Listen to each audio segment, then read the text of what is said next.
Which players serving?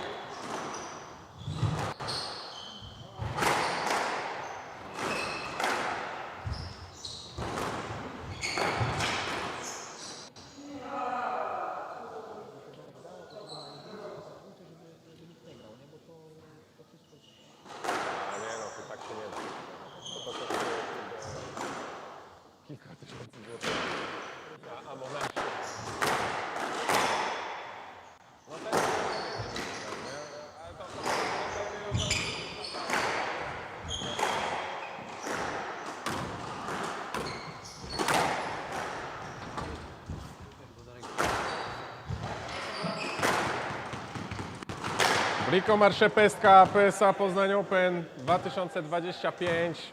Kuba Pytlowany serving. Level.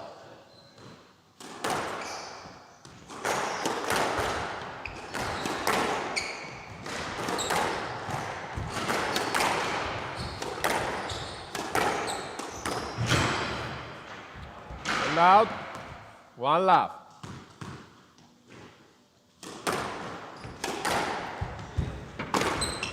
Down. And out. 1-0.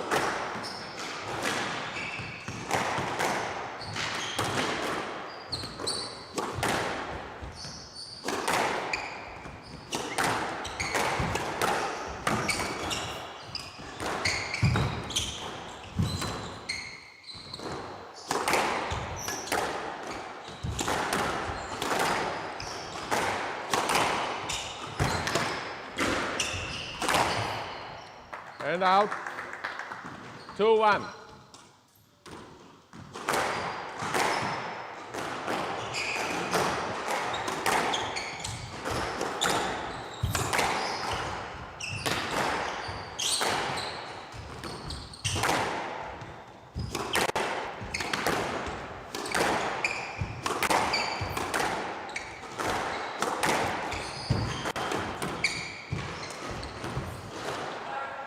V1, left side.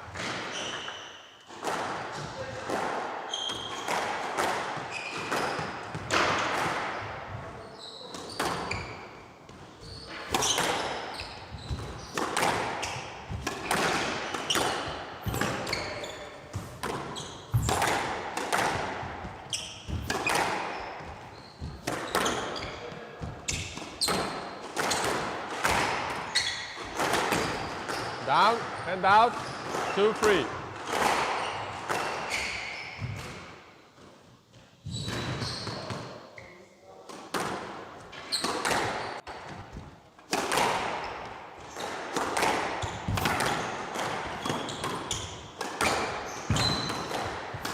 Down and out, 4-2.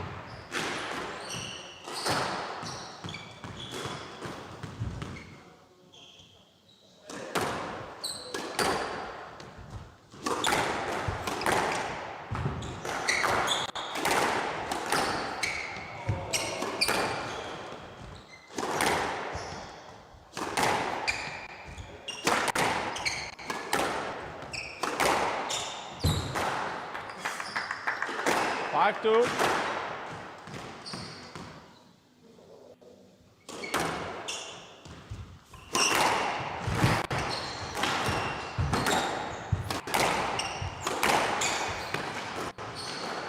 Six, 2.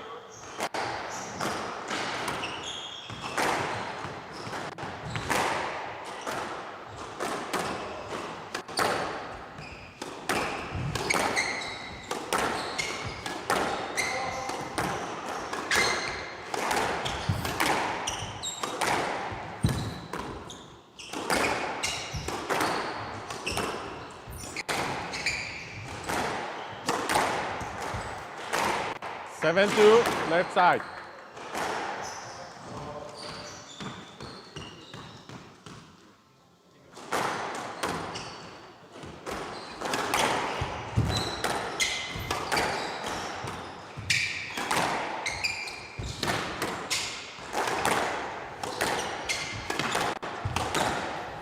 Not up. 8-2, right side.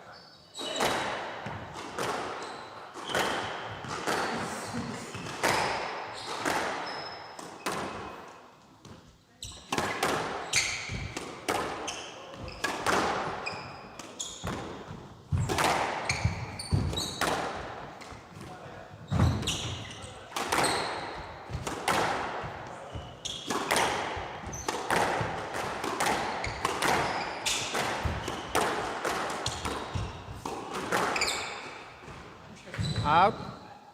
9-2. Left side.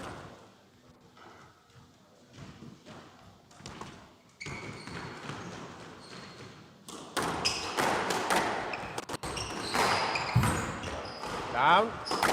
10-2. Game ball.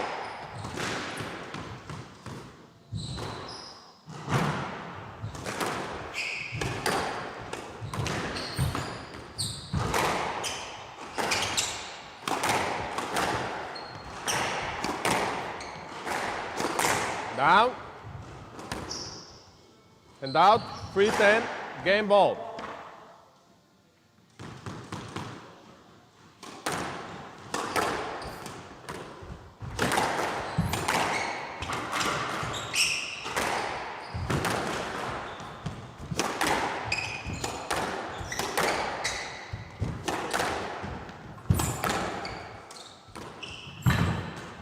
Down. 11-3. Game to Wipperfurt. Wipperfurt leads 1-2 love.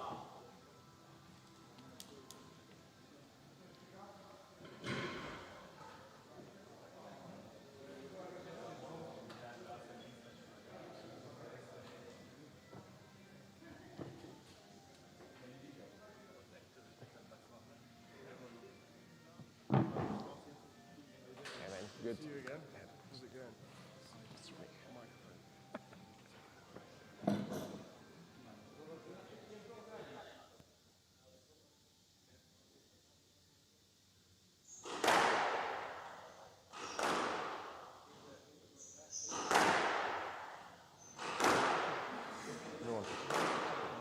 Tam jest opcja wyciszenia, ale aktywność, nie?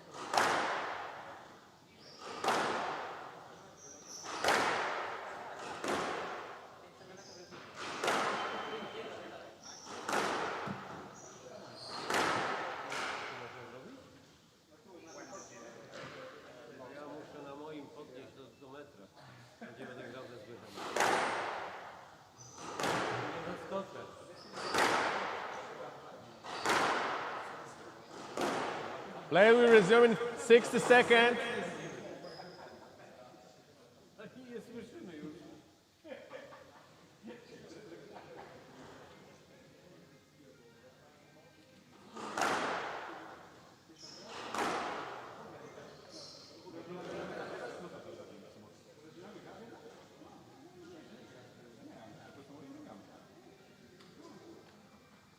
Play will resume in 30 seconds.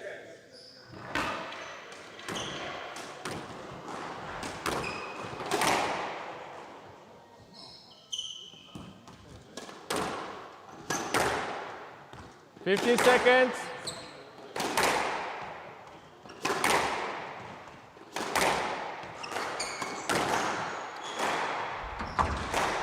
Wipperfurt leads 1-2 love. Love all.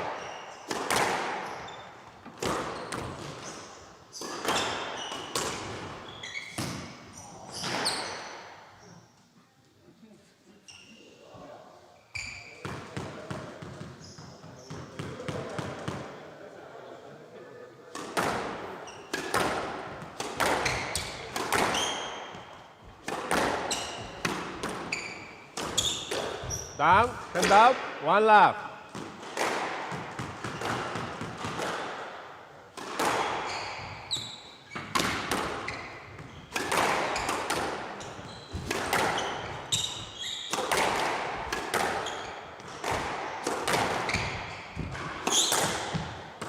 Down, hand out, 1-0.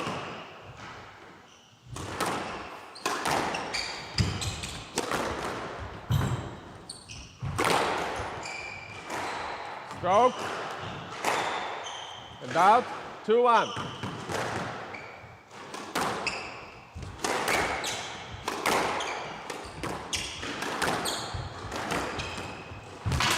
Down and out. 2-0.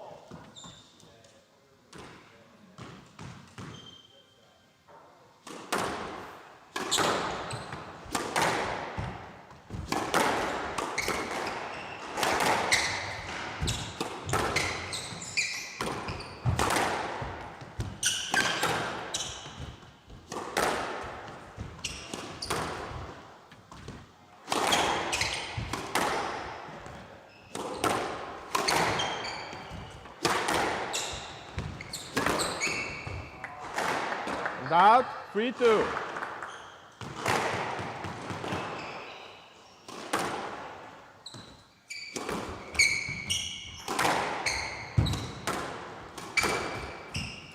Flat, 3-2, right side. 3-2.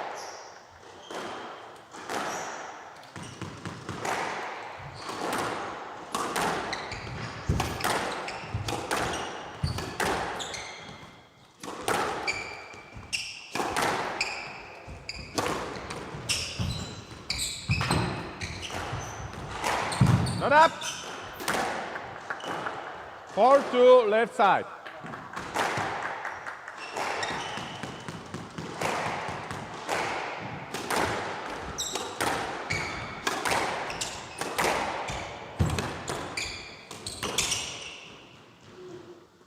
Wasn't a winning shot.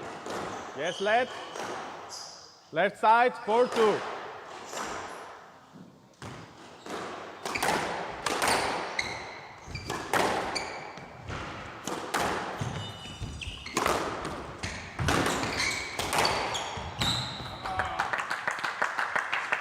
Five, two, right side.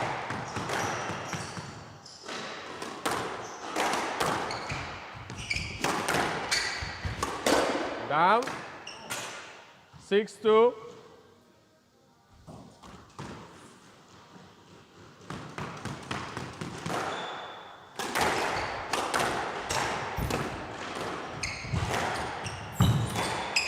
Out and out, 3-6.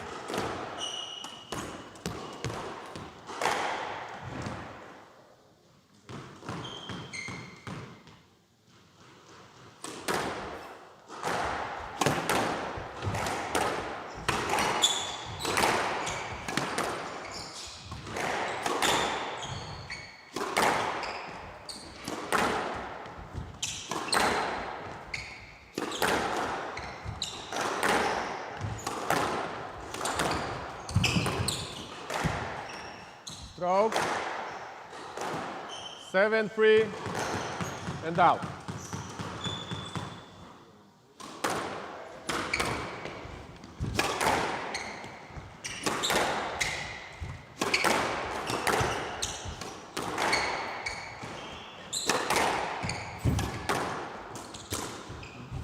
Down. 8-3.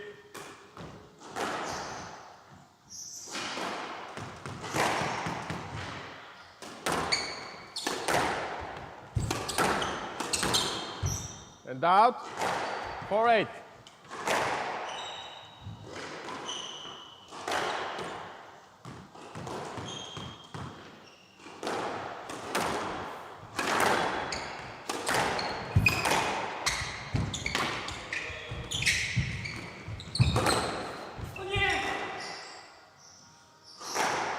Five, 8.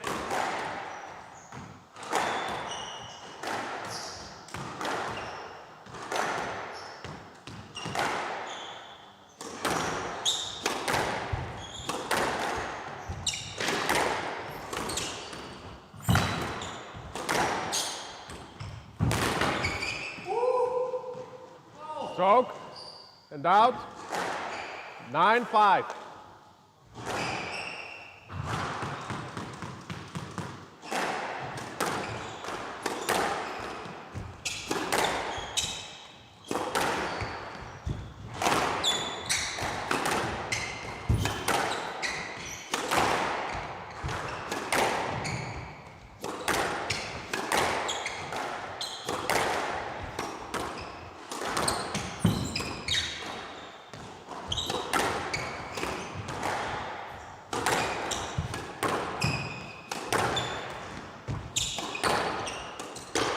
Down. 10-5, game ball.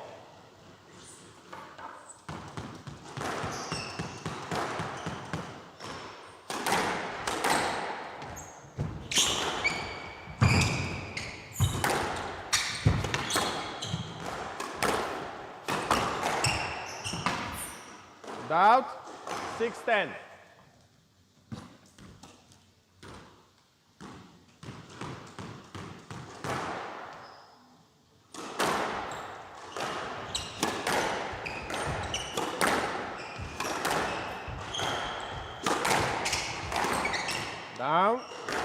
7-10.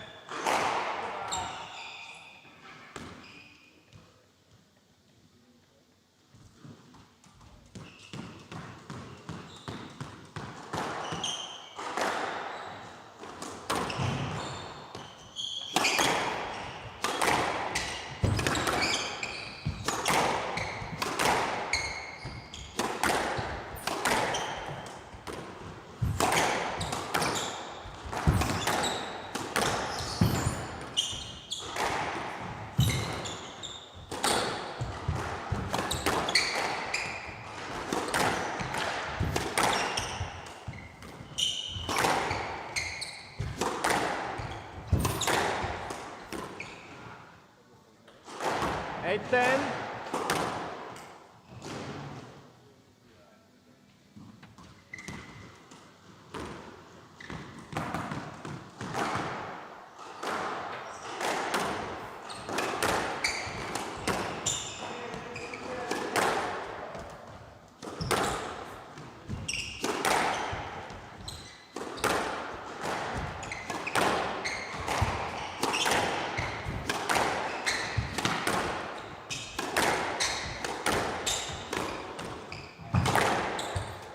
Stroke, 11-8. Game to Pytlowany, 1 game all.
Play will resume in 30 seconds.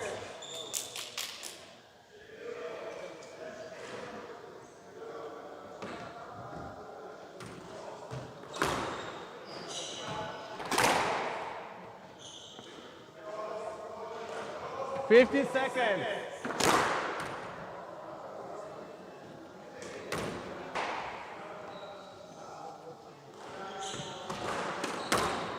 Time. 2 games out. Typowany to serve.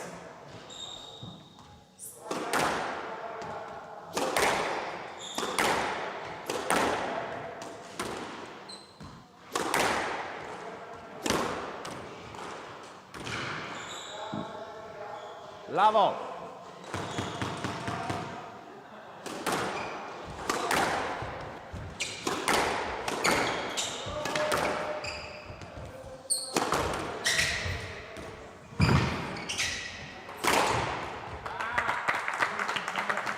Voila.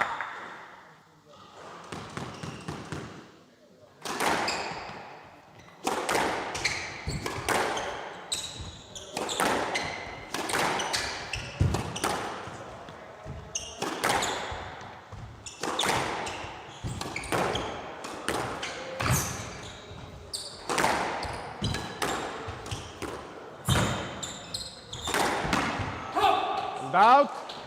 1-all.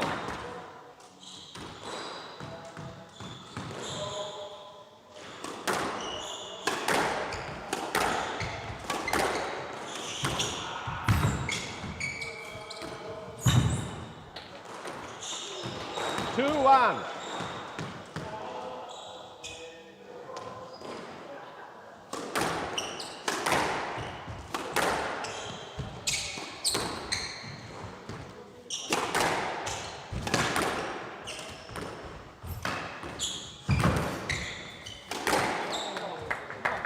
And out. 2-all.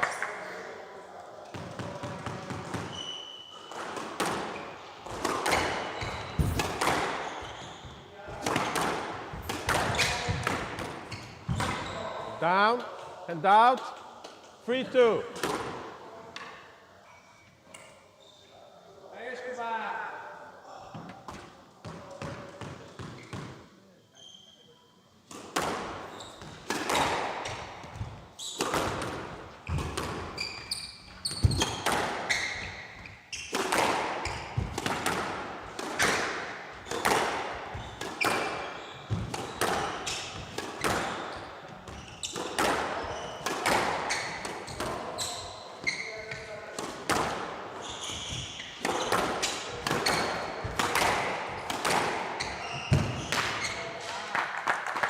And out. 3-all.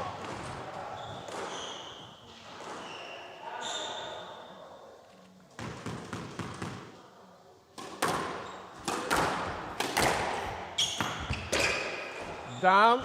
4-3.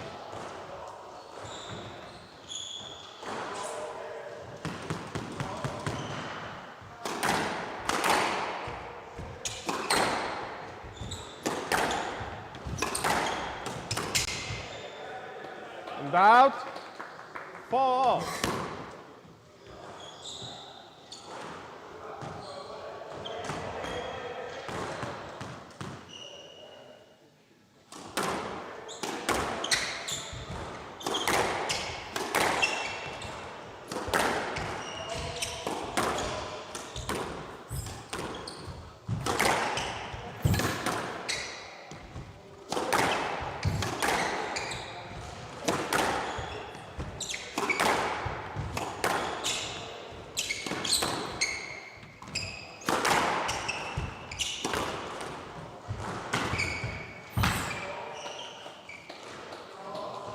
Five, 4, left side.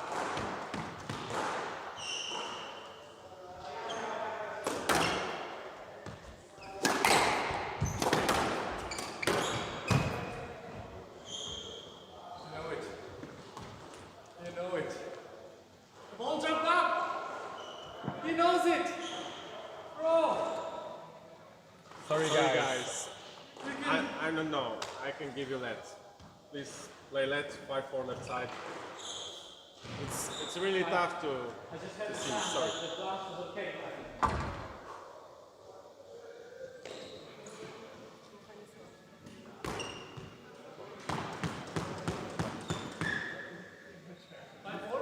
5-4.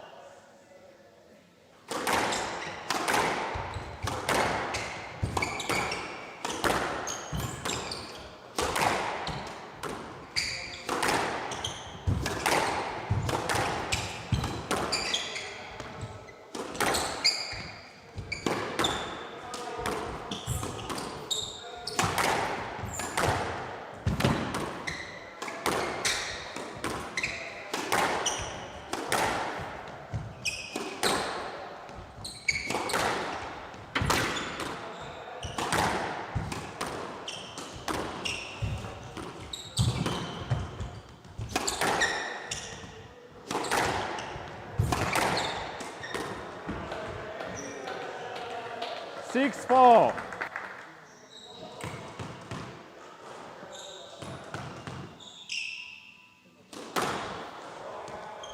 Let. 6-4.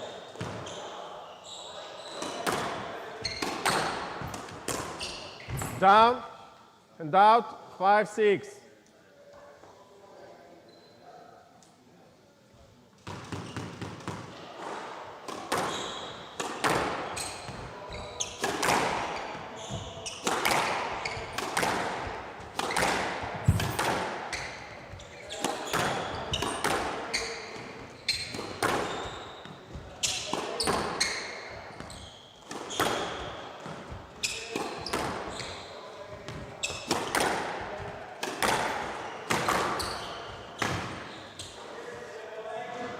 No let. And out. 7-5.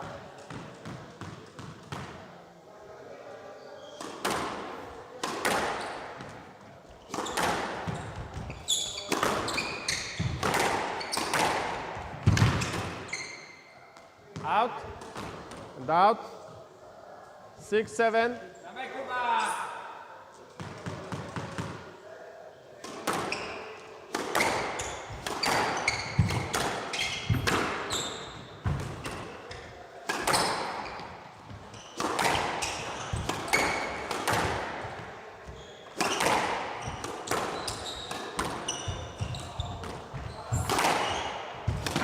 Down. 7-all.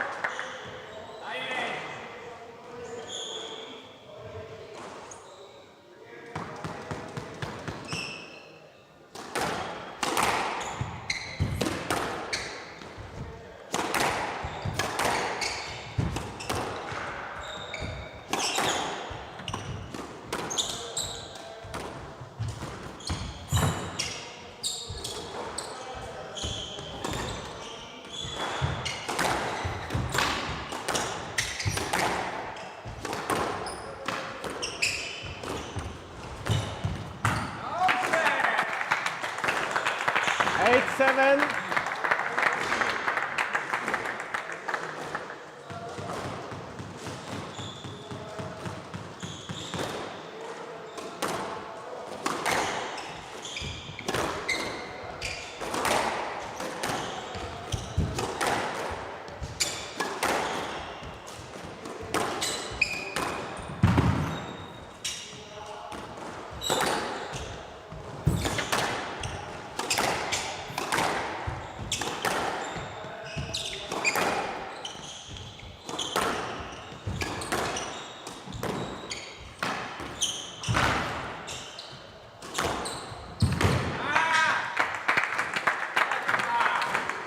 Seven.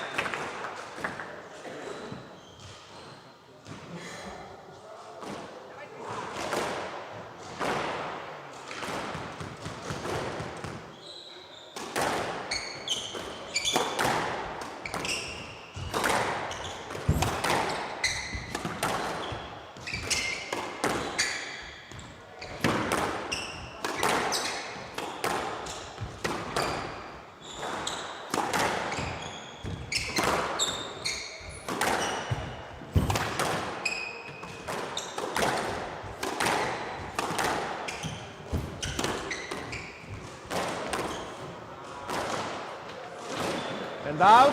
8-9.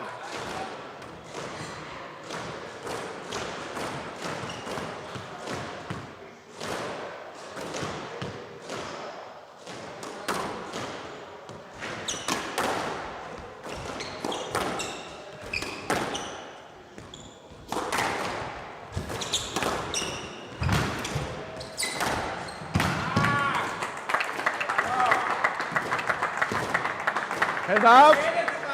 10-8. Match ball.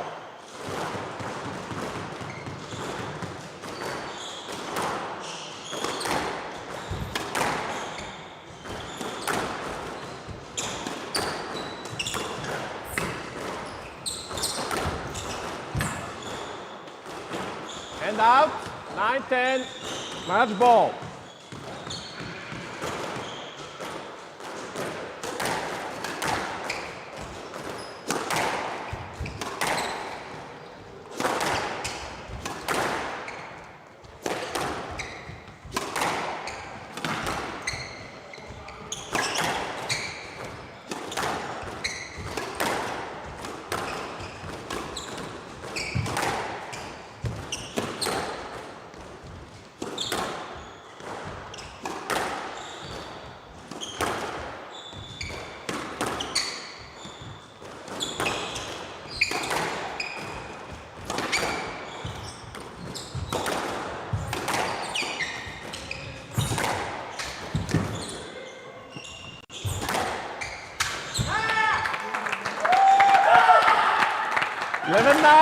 Mecz dopytlowany, 3 games, 2.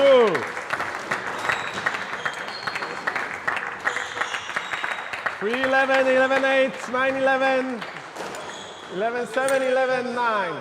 Thank you. Gratulacje, Kuba.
Tylko tutaj trzeba być dosyć blisko.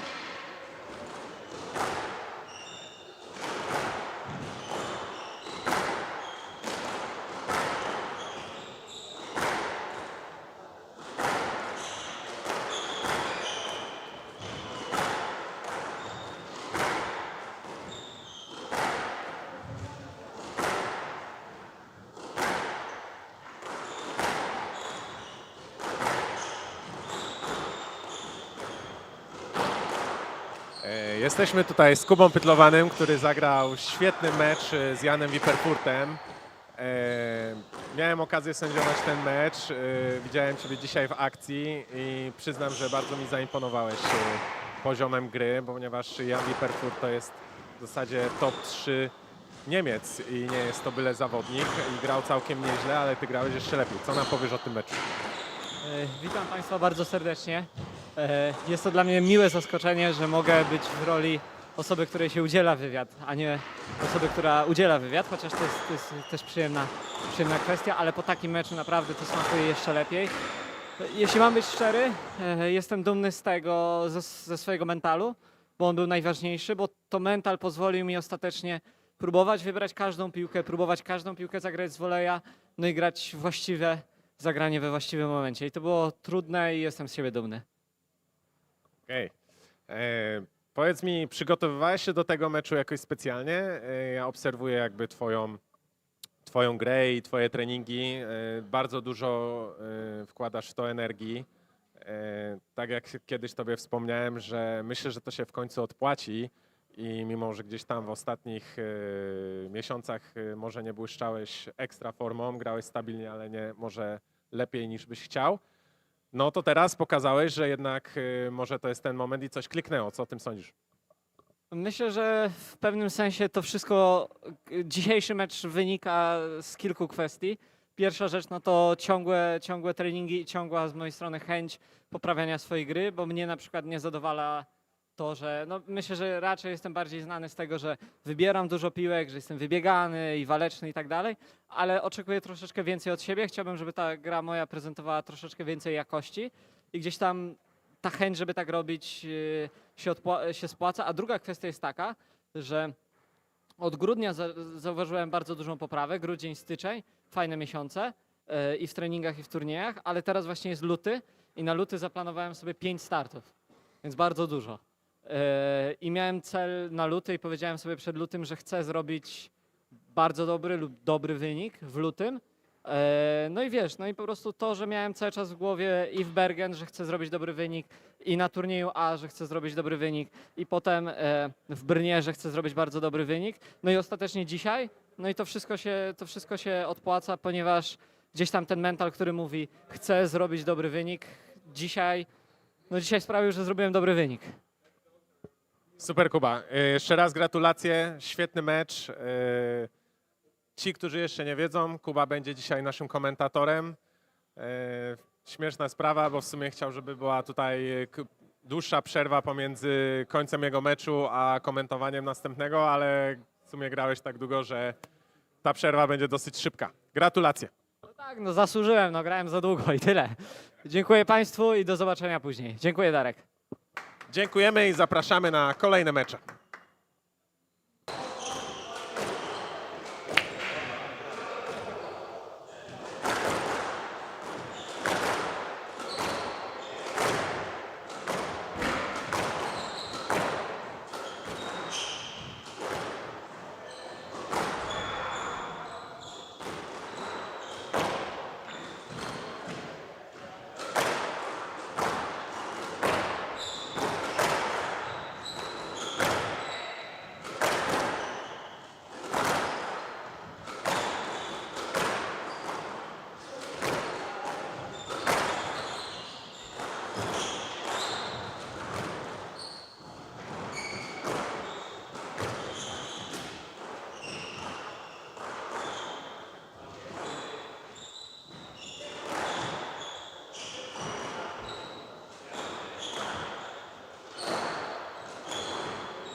Guys, sorry, I have a match now. Yeah. No worries.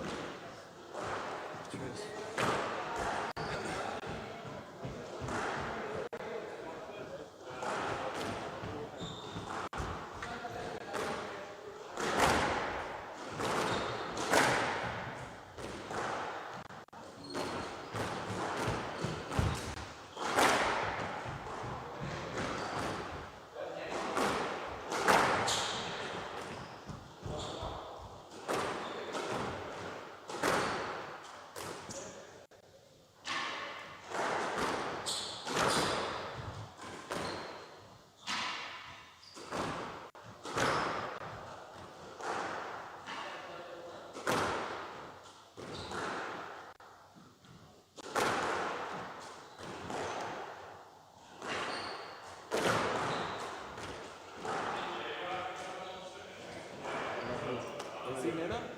لا مش فيش. عشان تاتشنا؟ لسه ما جاش. عشان لازم نسحب. لا لا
stream, huh? Half time.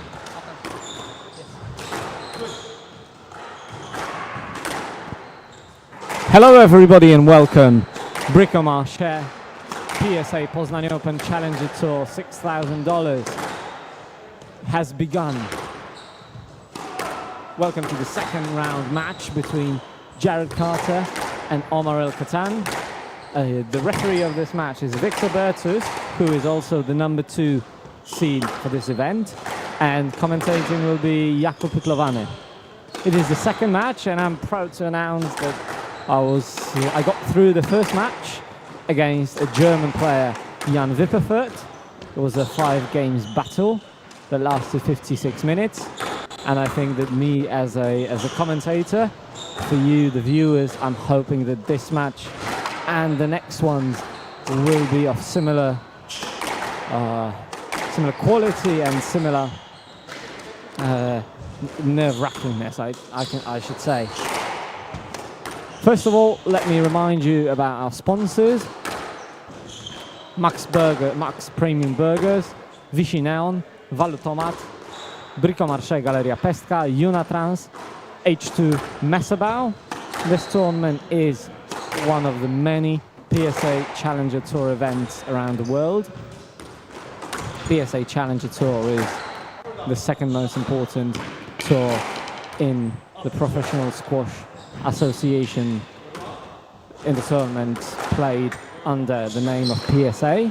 The most important one is World Tour, and this one is PSA Challenger Tour. The players have finished their warm-up. Let me introduce you to the players. Jared Carter, 23 years old, from Winchester. His highest world ranking is 168. And now he's studying in UWE, the University of West England in Bristol, and he is one of the players from the UWE Performance Sport Academy. Up against him is an Egyptian, 30-year-old Egyptian, whose highest world ranking is 120. He is coming off from Cairo, the Jazeera club.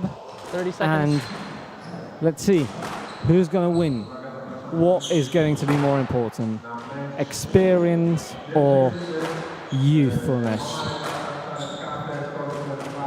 15 seconds.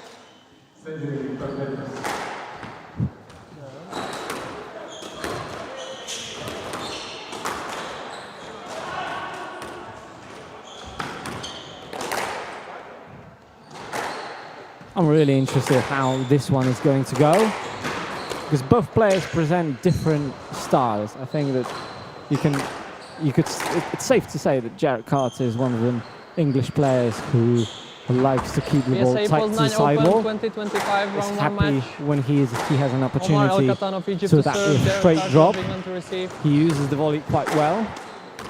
And Omar Five Kattan is game. one of them Egyptian players who are extremely creative. Level. So that one might be interesting. The referee says level, so let's get ready to rumble.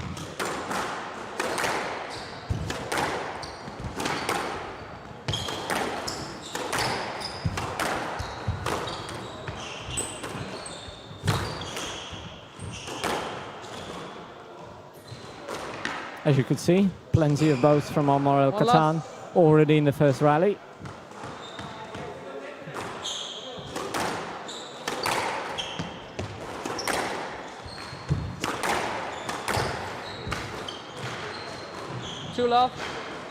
I'm happy to remind you that this is the third PSA Challenger Tour event in Poznan. First one was in 2023. It was a 3K. Last year it was a 6K. And this year again, we have a 6K. The winner of the previous tournament were Valentin Rapp from India and Jakub Solnicki of Czech Republic. Valentin is not playing in this event, but Jakub is going to try to defend his title from the year 2024.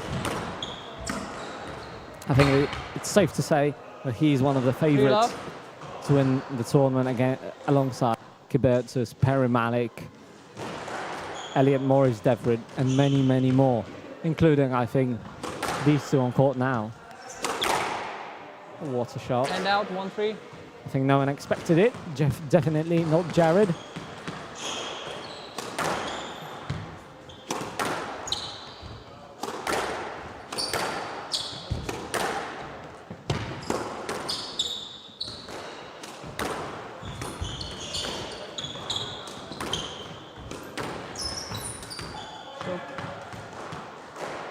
It was a good 2-3. Good job from Omar Kattan by this left sidewall.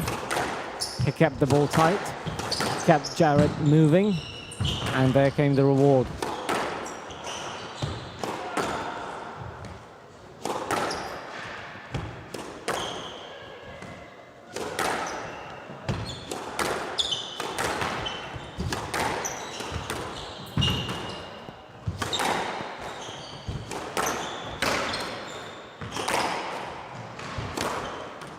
Oh, lovely play from Omar El Kattan.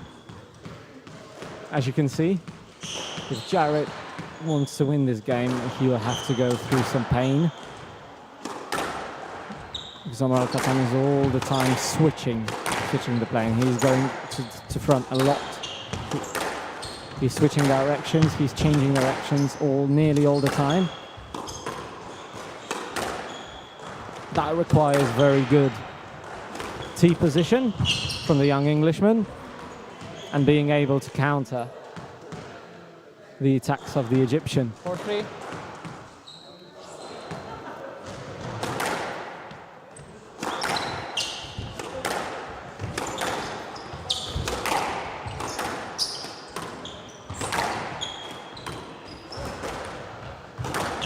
Oh, what a lovely hold. 5-3. The ball seemed close to Jared. He was just off balance. The shot came off the Technifiber racket of Omar El Kattan.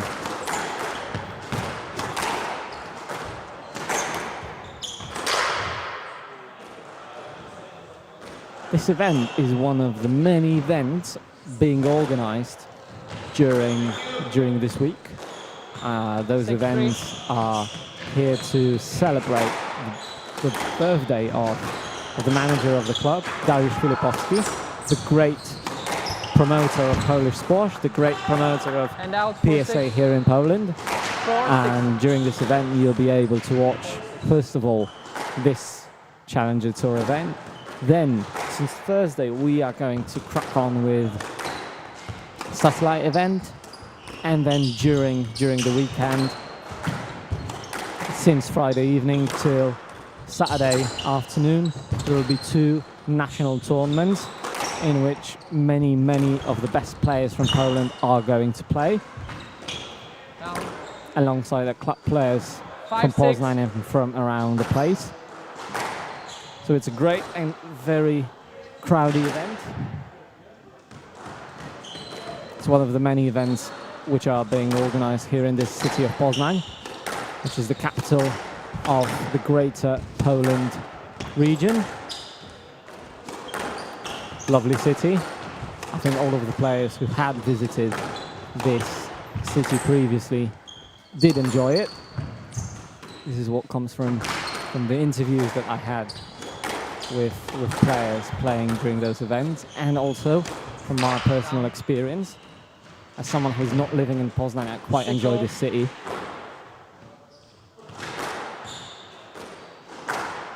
But let's get back on court.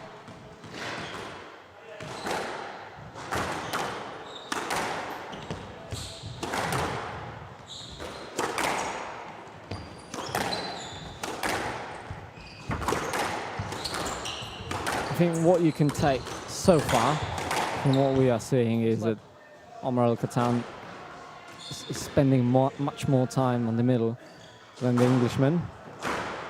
He's reading the game well, which helps him keep himself in the middle of the court and dictate the tempo of the play. But as we see, Jared Carter is ready to respond, ready to attack and move his opponent.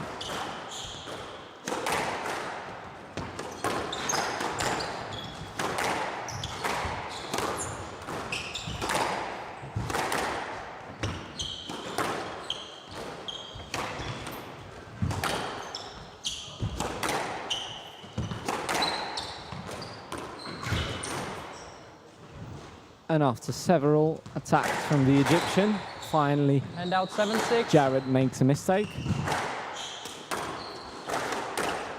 And as we approach the latter stage of the game, the advantage is by the side of the Egyptian. Oh, lovely skyboats from the Egyptian. It was a good choice to get from the pressure, to release the pressure. Oh.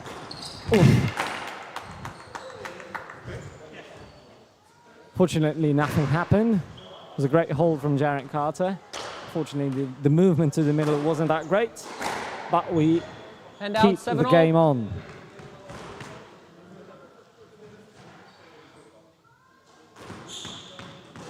Just to let you know, we are playing on the 17 inches high tin, which is the lower version of the tin.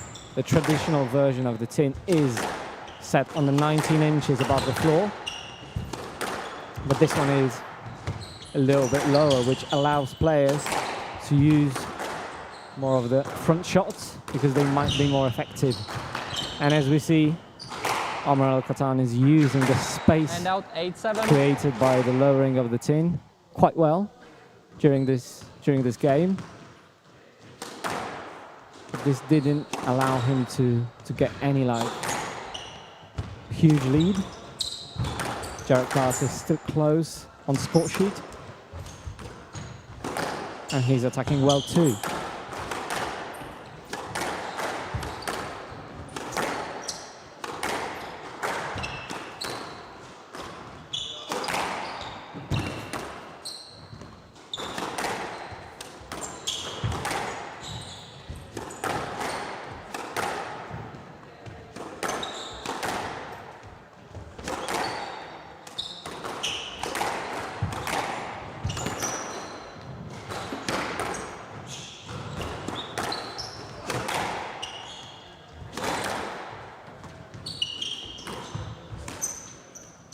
Oh, this was good. This was lucky. Hand out 8-0.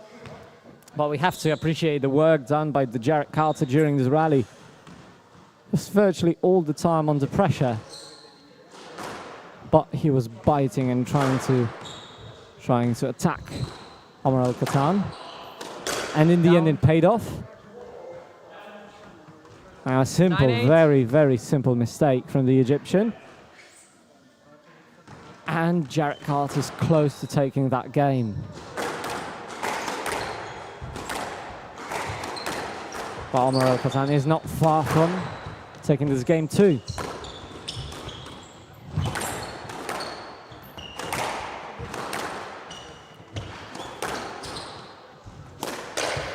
And another error from the Egyptian, and it's 2 game 10-8. balls Game ball. for the Englishman. Game ball. 10-8.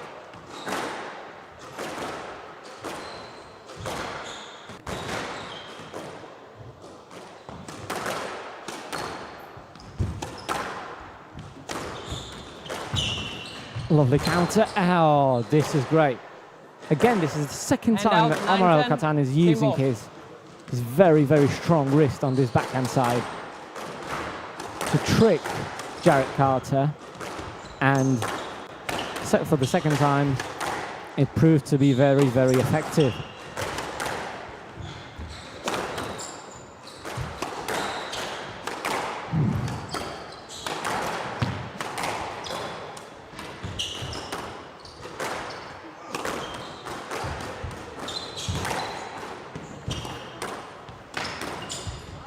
Just let. I think a very good decision from the referee. The 9-10. Englishman Game ball. wasn't given a line to go to the ball. So that's why the let was given, and the rally is being played once more. Oh, again, he's attacking so well, and eventually 10-0. Player must win by. Eventually he scored another point, and then it's now 10-0. Just to remind you Left the side. rules. We play to 11, best of 5 games, but if it's 10-0, then a player must win by 2-point cushion.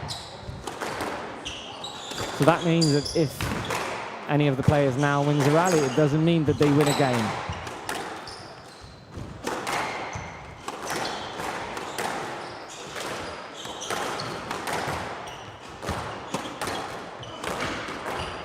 Hold down. Hold down. According to the referee, the And ball's out, down 11-10. after this boast attempt from the Egyptian. 11-10 game ball. Another game ball for the Jared Carter. Jared Carter, born in 2002, winner of many junior events, including Italian Junior Open and Danish Junior Open. One of the few promising, one of the many, I should say, promising players coming from England. And so far he's proving himself as a great player who is able to work under tremendous pressure put by the Egyptian. Oh, that's unlucky. Thank you. It's left. 11-10. But this is some honest work from the Egyptian, because he says that it should have been a let, not a stroke. The referee agrees, so instead of having a stroke, so a point on the score sheet of Omar Kattan, the rally is being replayed. I think it's fair play from the Egyptian. Because usually the outcome of such situations is a stroke. It's the one Yes, left. who is hitting the ball 11-10 and game ball. unintentionally hit his opponent. Oh, stop. There is a ball from the other court, which has to be, which has to be returned. Unfortunately, we crack on.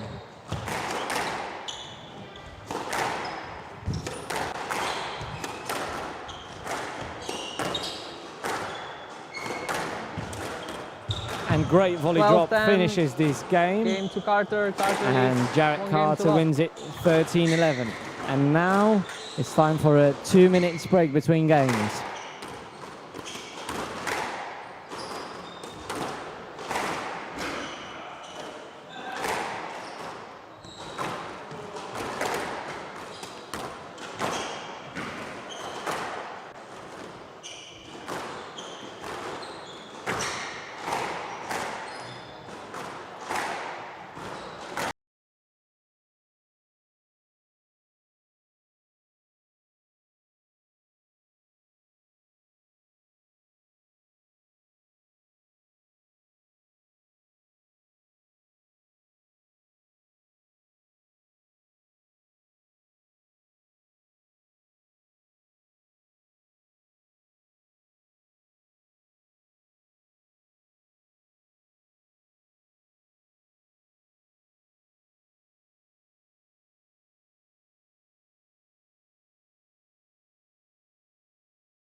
30 seconds. Don't concede when you.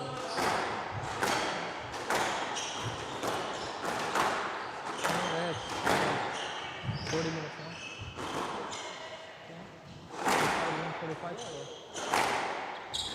maybe like 35. 15 seconds.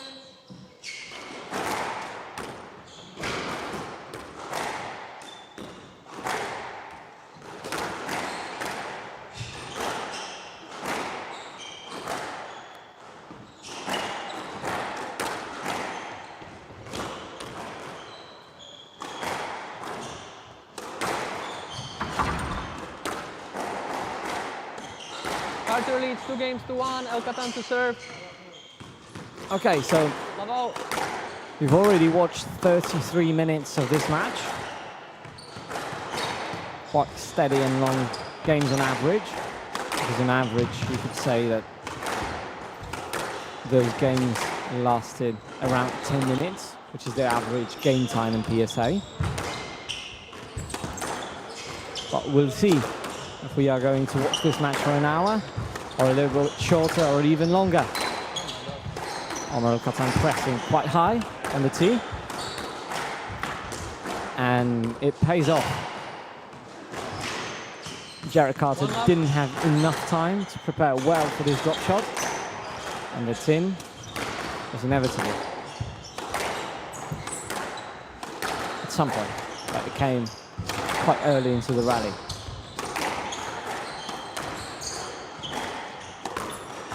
Oh, again, the nick, so well calculated. 2 love. I mean, those bows are lethal. I'm impressed by the fact that he played, I don't know, at least 15 bows and aimed them to the nick. And some of them didn't pop out, and some of them did, but all of them went straight into the nick. 3 love. Very, very positive start from the Egyptian. And we'll see. If that continues, we might see another 5-setter during this event.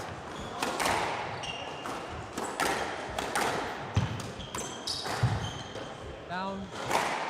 And out 1-3.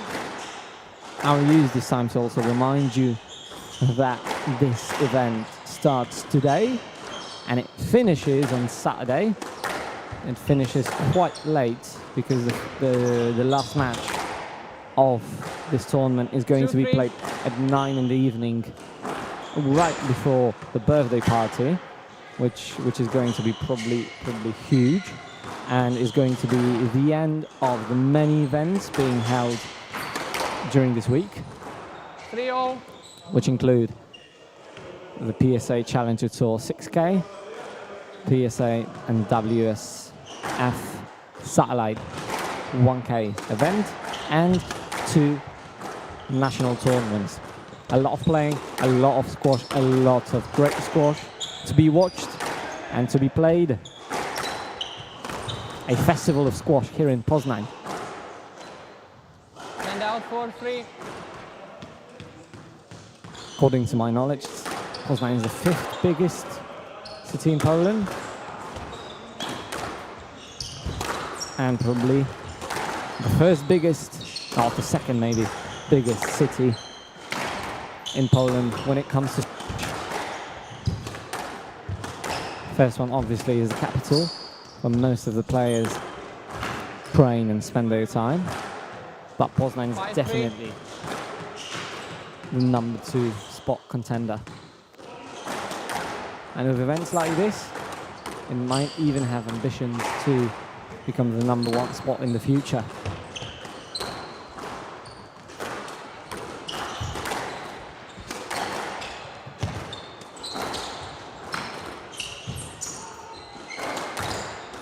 Well done by Jarrett Carter. He's using the locks so well. And out 4-5. I mean, because as you could see at the beginning of the game, what Omar Kattan wanted to do was, you know, dictate the play by playing high-paced squash, which wasn't suiting Jarrett Carter. So what he did was And out 6-4. play some of the lobs to steady the game, to make it a little bit more controlled for him. And then some of the volley drops, some of the attacks came from it and Yes, let. made the game more in favor of Jarrett Carter. Completely. 6-4. A little bit of an argument between the referee and the players. According to the referee, there was a line, And out 5-6. which could be taken by 5-6. the Egyptian. That's why the let was given. And now, very early mistake. I think unnecessary mistake. Now again, great volley drop from Jarrett Carter. And another error from Omar Kattan. 6-0. I think that after what we saw in the first rallies, he must be impressed by the fact that Jarrett Carter goes into the middle part of his game, Choke to Carter. leading 7-6, 7-6. because the start from Omar Kattan was very, very positive. But now came a little bit of errors and some lovely play from the Englishman. And it all sums up into the lead of the Englishman. Oh, again, mistakes. 8-6. And Jarrett Carter is 3 points away from breaking into the round number 2 of Bricomarche Pestka PSA Poznan Open Challenger Tour event.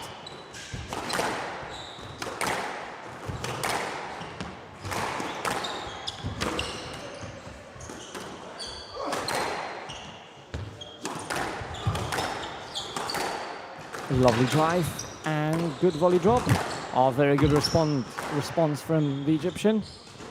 Oh, lovely drop, lovely drop. And out 7-8.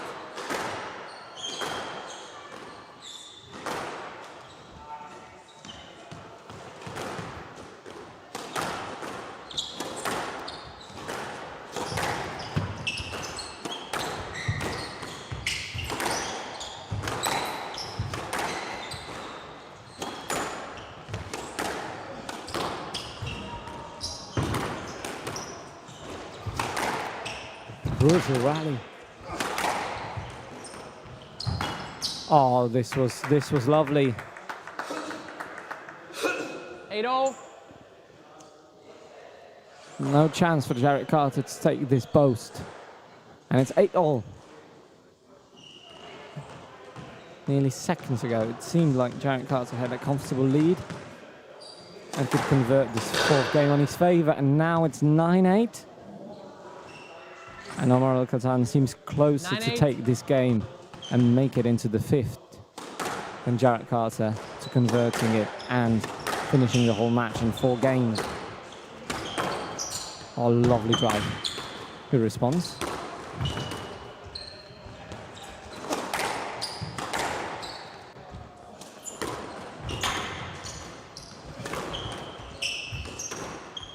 Omar Kattan seems a little bit more composed in this latter stage of the game, which works in his favor, but he remains himself. He remains 10-8. Game an ball. attacking player who's creative, and now he seems also to be very, very effective.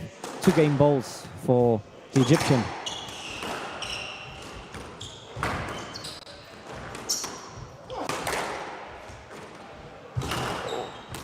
Oh, wow, I'm impressed how Jarrett Carter got that cross.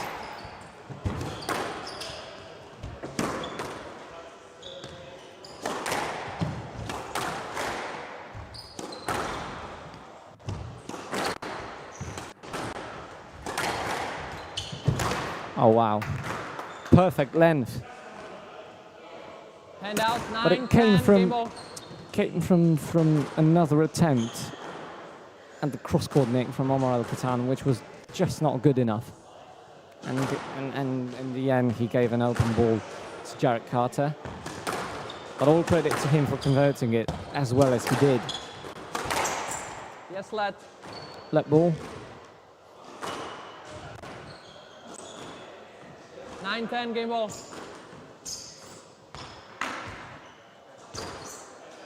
It's getting interesting.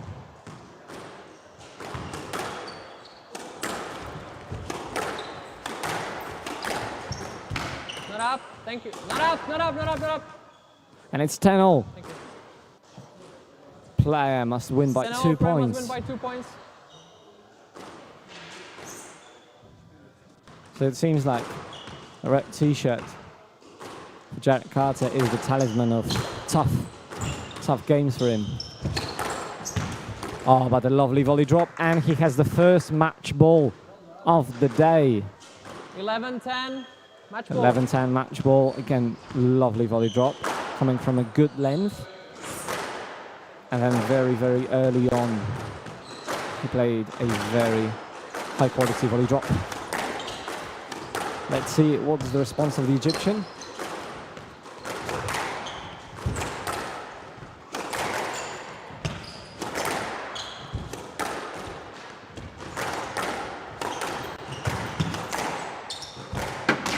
And Jarrett Carter takes his game in 4. 3 games to 1. Well done, lovely play 11, from both of 11, them. 12, 10. And I invite you for an interview with the winner, Jarrett Carter. We'll be with you in a couple of minutes.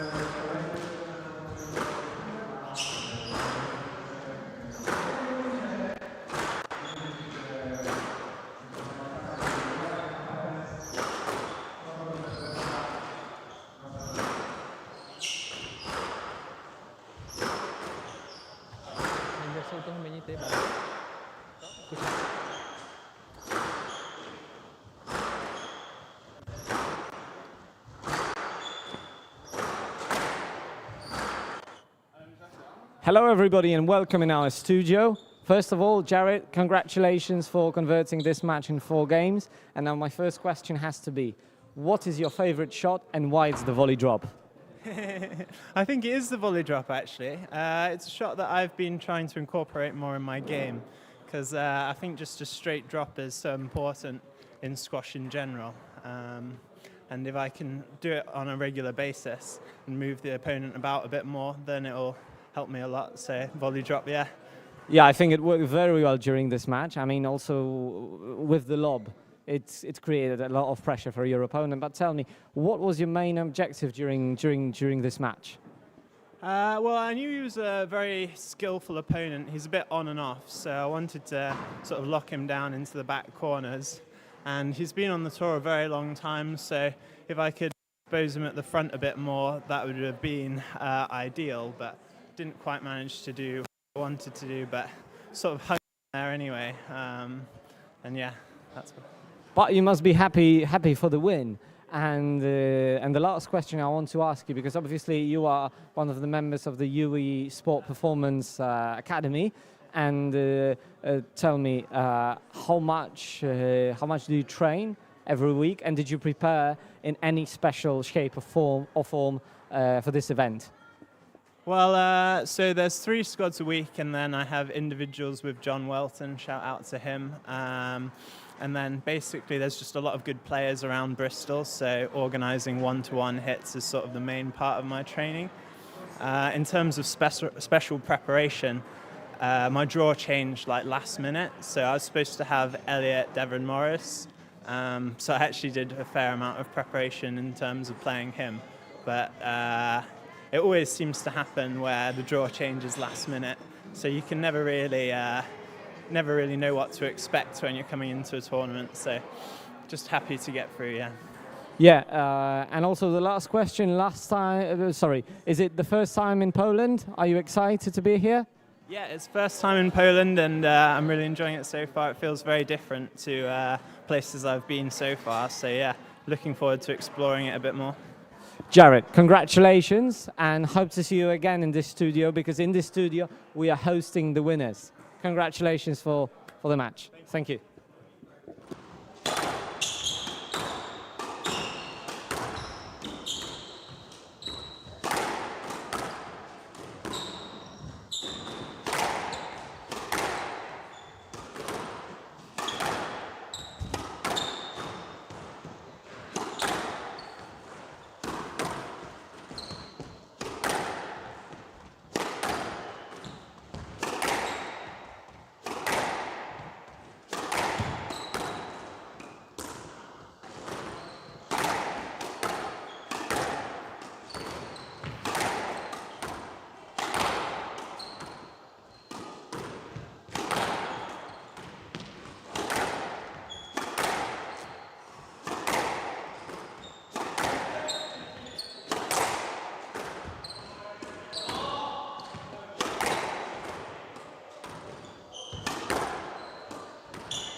Hello again. Third match of the day. Ondrej Vorlicek of Czech Republic up against Louai Hafez of Switzerland. The referee for this match will be Jan Wipperfurth. Let's hope that this match will go smoothly and will be an exciting watch. Let's go. Just to clarify, before we get more into the squash-centered topics, I just want to clarify for the fans watching us here from Poland that yes, most of the content created during this event, especially commentating and interviews, will be done in English because we want to go as far as we can. We are aiming for the stars, and we hope that enthusiasts of squash from around the world will be watching the stream and will be enjoying as much as we do. But fortunately for also the Polish fans, you will also hear a little bit of Polish. If more of our Polish players will go through the other rounds, because the interviews done with the Polish players or with the members of the Polish Association or members of the staff organizing this event will be done in Polish. But yeah, our target and our main is to get as big of an audience as it possible. So yeah, that's just about it. So after clarifying that, we can see that those rallies here are pretty long. I think that we are up for a pretty long ride with this one. Sorry, I will... Oh, lovely flick. I'll get back to the previous topic. Let's hope that the next match will be won by a Polish player, Kajetan Lipski. After this match, Kajetan Lipski of Bielsko-Biała will play against Elliot Devred of Wales. So let's hope that oh no. Oh, this is bad.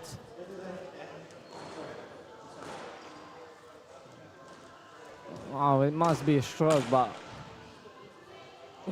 it must hurt, Ondrej.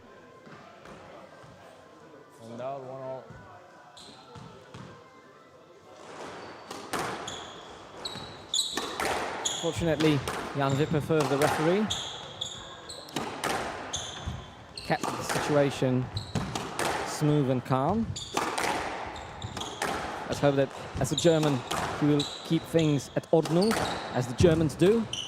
So there will not be a lot of discussion and a lot of quarrel during this match. And the squash will be pure and amazing. Well done by Ondrej Vorlicek. Ondrej Vorlicek, a player descending from Hradec Králové, a small town in Czech Republic. A member of Squash for Silesia team, which is playing in the Polish league. And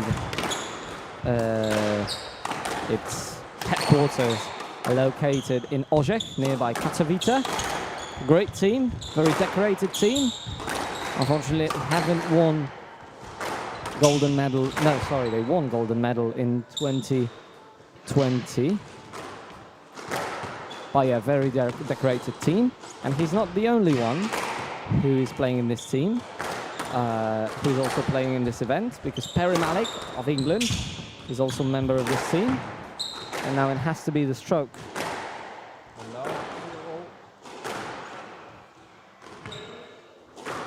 So far, so good.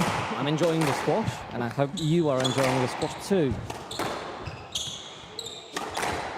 Let's take a brief moment to remind you about the sponsors of this event. Max Premium Burgers, Vichy Neon, Valutomat, Bricomarche, Unatrans, H2 Mesebau. The main sponsor, although is Bricomarche Galeria Pestka. And the event is being organized in the 11 Punkt Squash Club. Unfortunately, the message was made in German. I don't understand German, so not really able to clarify on that. What was happening, what was the appeal, Louai? Let's move on. 11 Punkt, a club located nearby the street Górecka 108. Lovely place with 6 squash courts and a host of many events. And a host of PSA Poznan Open for the past 3 years. Now a little bit of a slide from Ondrej Vorlicek. Fortunately, nothing happened. No injury involved. So far, it's been a tough match for him, health-wise. Oh, lovely flick, but again, Louai Hafez is really good at changing directions. I'm thinking that he will remain like this for the rest of the match.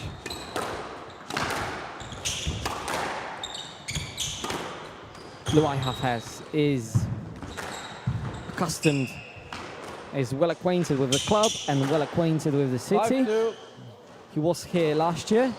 Unfortunately for him, he lost in the first round against Sohail Shenari, who eventually was a semi-finalist of the previous 6K event here in Poznan.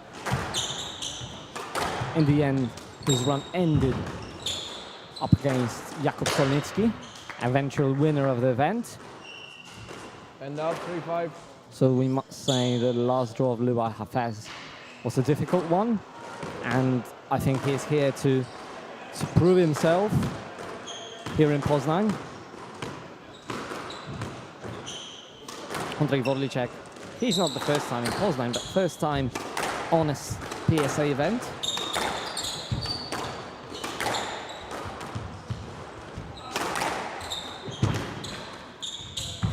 Oh, lovely attacking play from Vorlicek. Oh, I think this one wasn't too calculated well. I think he should have gone for the line. And lovely play from Louai Hafez. And eventually the pressure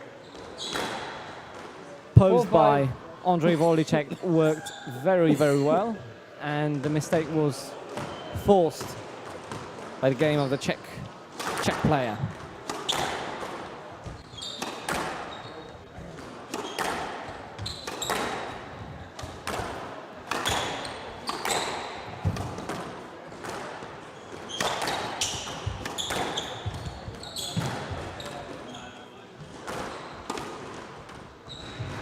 Ondrej Vorlicek is well involved with the success of the Czech national team. I think the biggest success so far has been winning the Division 2 during the European Team Championships in 2023, in Helsinki. I think that's the biggest one, but also they had a pretty good run during the Team Championships in New Zealand previous year. And Vorlicek was part of this team also. And now, 5-all. a rare thing in squash.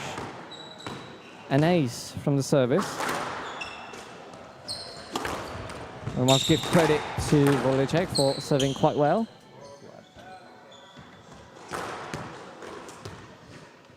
Oh, it's a long match. The pace is fierce. And the rallies are not one-sided. Both players try to attack. Both players try to pose as much pressure as they can. And as you can see now, they are running quite well, to say the least.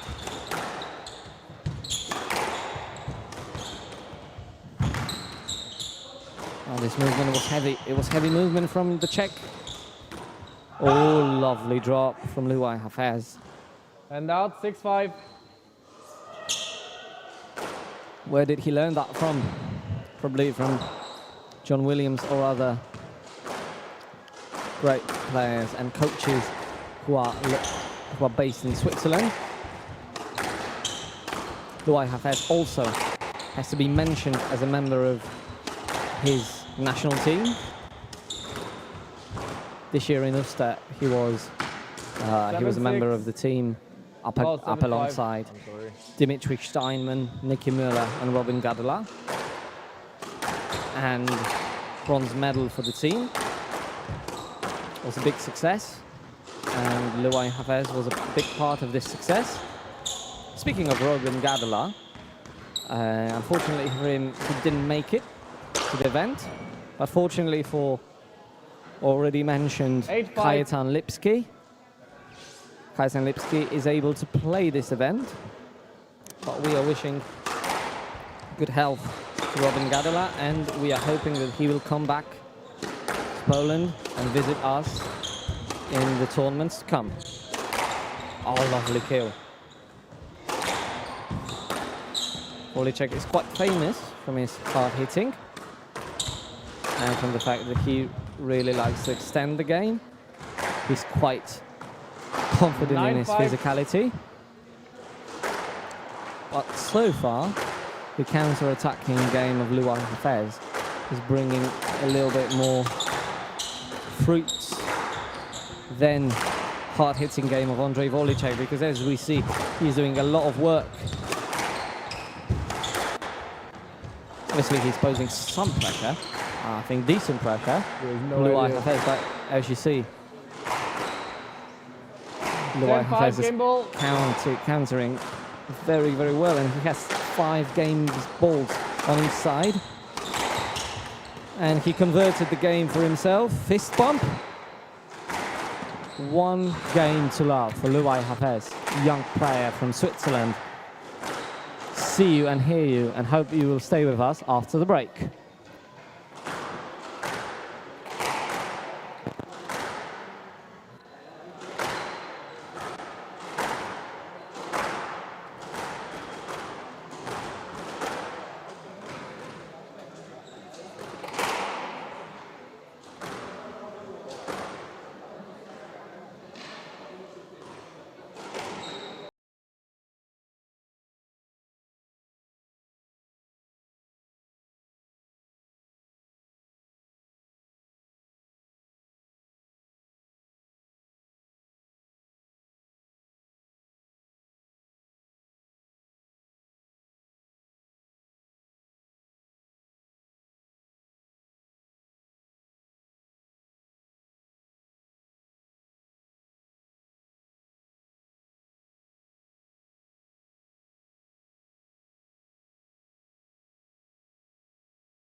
Play will resume in 30 seconds.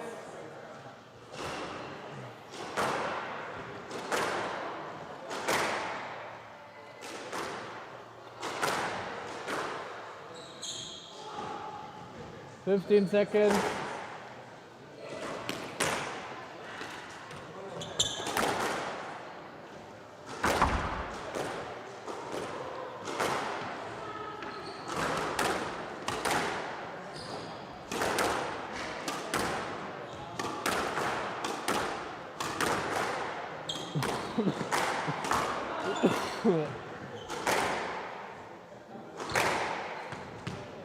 Level.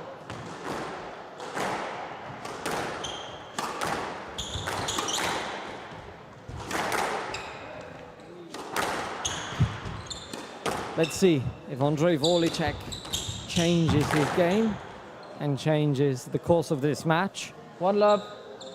Because given what happened in the previous match between Omar Kattan and Jarrett Carter, Omar Kattan changed his game a little bit in the third game and won that game and made it very, very tough for Jarrett Carter to eventually take the match to his side in the fourth game. It was quite an interesting fourth game, especially. The third game was one-sided. Oh, but this might not help. Those reverse angle shots, but we'll see.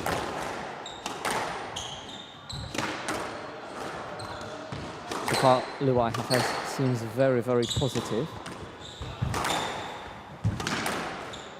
And yeah, I think that the change is mandatory for Vorlicek to change the course of this match. I already see that he's trying to lob a little bit more and ease the game a little bit for himself, but we'll see. We'll see what this game, we will say what time will tell, as the famous player for Poznan, Tomasz Matejski, loves to say. Shout out to Matej. Legend from Poznan, who won a very crucial match against Marcin Sikorski to take the national team champion title into 11 punkt, because it's worth reminding that 11 punkt is a place where two national team champions train and play, because both women and men this year won the event, and Matej was a huge part of that success. Oh, lovely cross-court nick. And down 1-5. But he will need more of that if he wants to remain in this game for at least another game.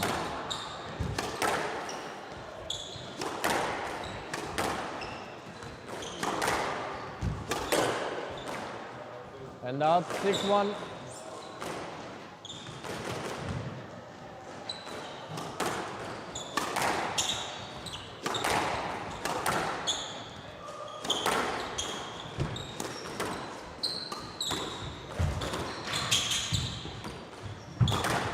Oh, lovely volley, lovely anticipation.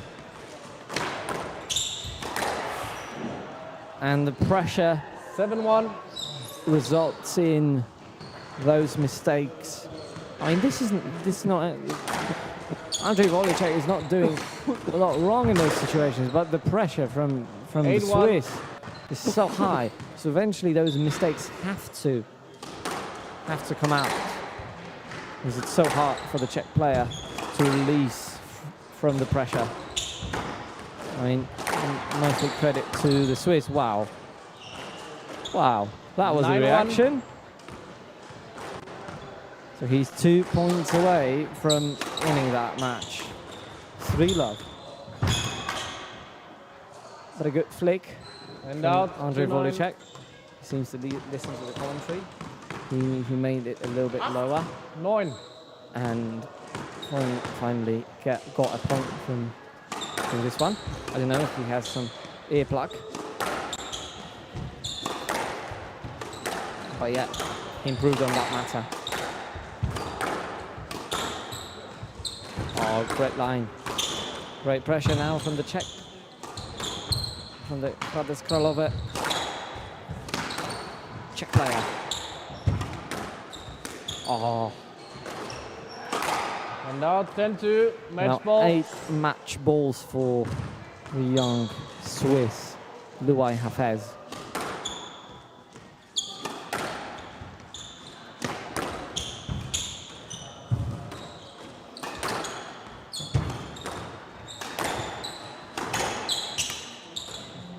And well done, Louai Hafez, for winning this match.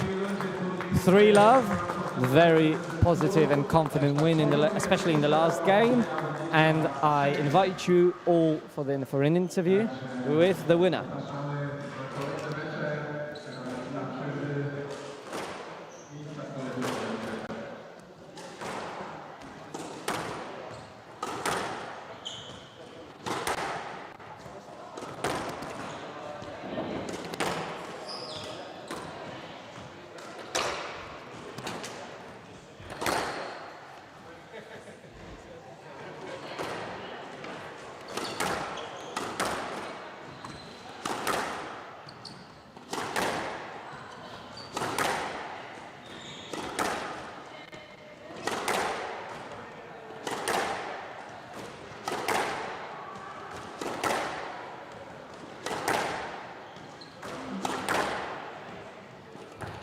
Hello everybody and welcome back to our post-match studio. Here with me is Louai Hafez, a winner of a match against Ondrej Vorlicek. It was a confident performance, 3-love victory.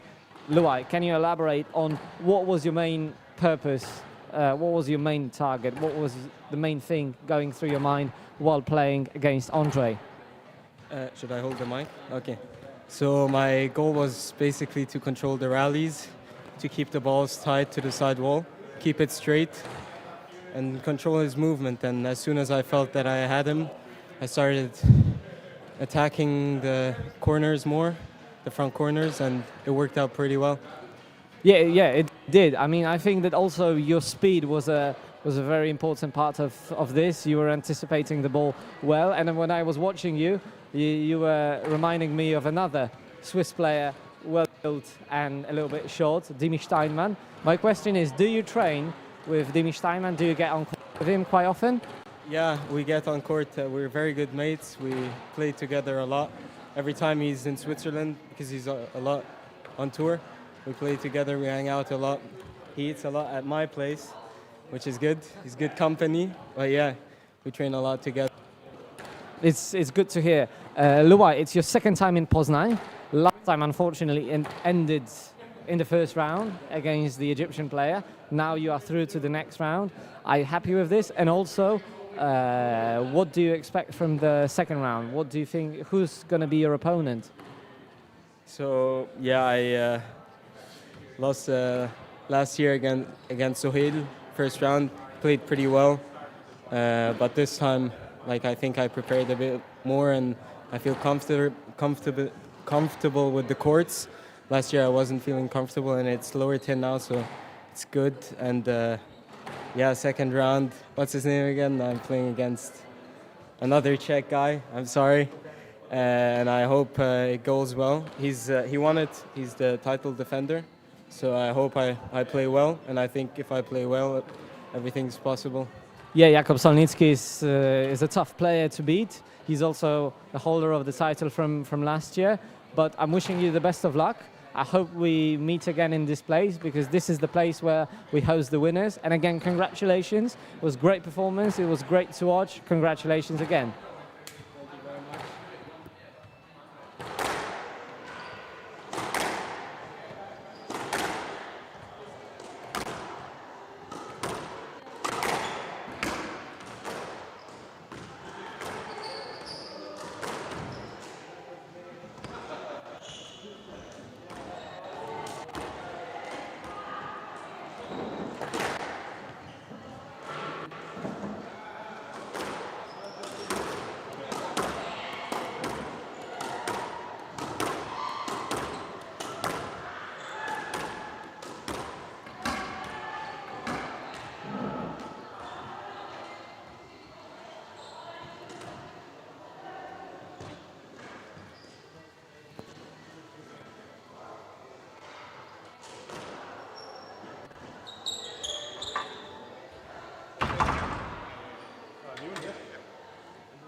There it is.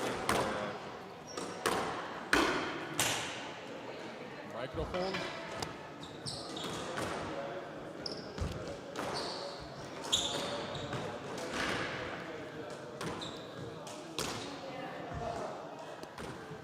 Only today.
Thank you.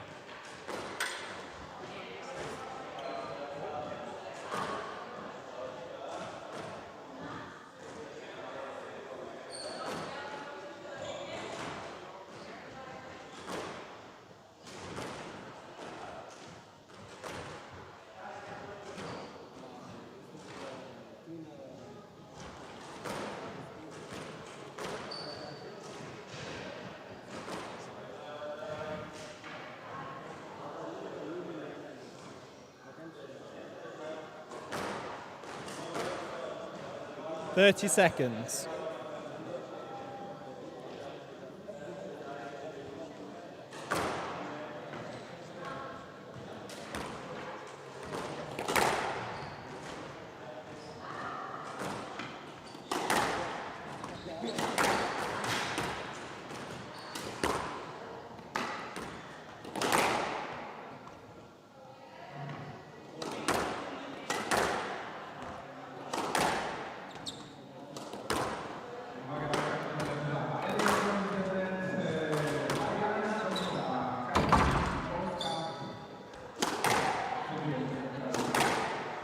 Welcome back. A great battle Elliot Morris to serve. between Best of 5 the games. Welsh number 2, Double. Elliot Morris Devred, and Kajetan Lipski. Actually, number 2 in Poland too. So it's between number 2s. Kajetan Lipski, obviously, as a Polish man, I'll be a little bit biased because we are hoping for our players to go as far as it's possible in this tournament. But you must say that Elliot, he is a favorite in this match, living in Birmingham, studying in Birmingham. On the other hand, Kajetan Lipski, playing in Katowice, living in Katowice also, beginning his journey in PSA. I think it's his 2nd year and 2nd time on this prestigious event called Bricomarche, PSA Poznan Open Challenger Tour, $6,000, organized by 11 Punkt Squash Club. In English, it's 11 Point. So it's quite an easy and quite a squash-centered name because it's a squash club, obviously.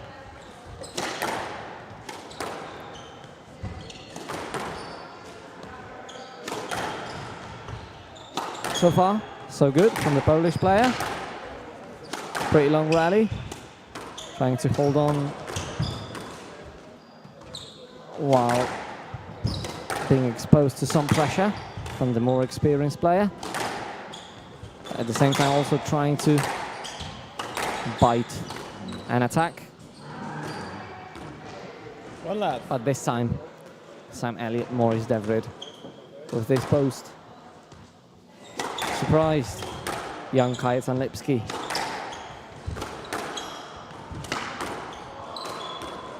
Shot.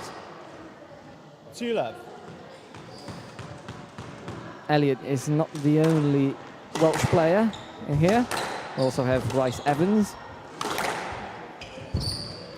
who is based in 3 Derby, love. and he's training all over the world, in Gibraltar, in Sheffield, and all over the place. Also a very good player who might think of himself as one of the favourites to win this event, alongside Elliot Morris Devred, Jakub Solnicki, Daniel Magbib, and many, many others ambitious players. Also Vicky Bertus, another Czech player. But let's not go so far ahead because the match is on and the rallies are quite long. Lipski is trying to get himself 4-1.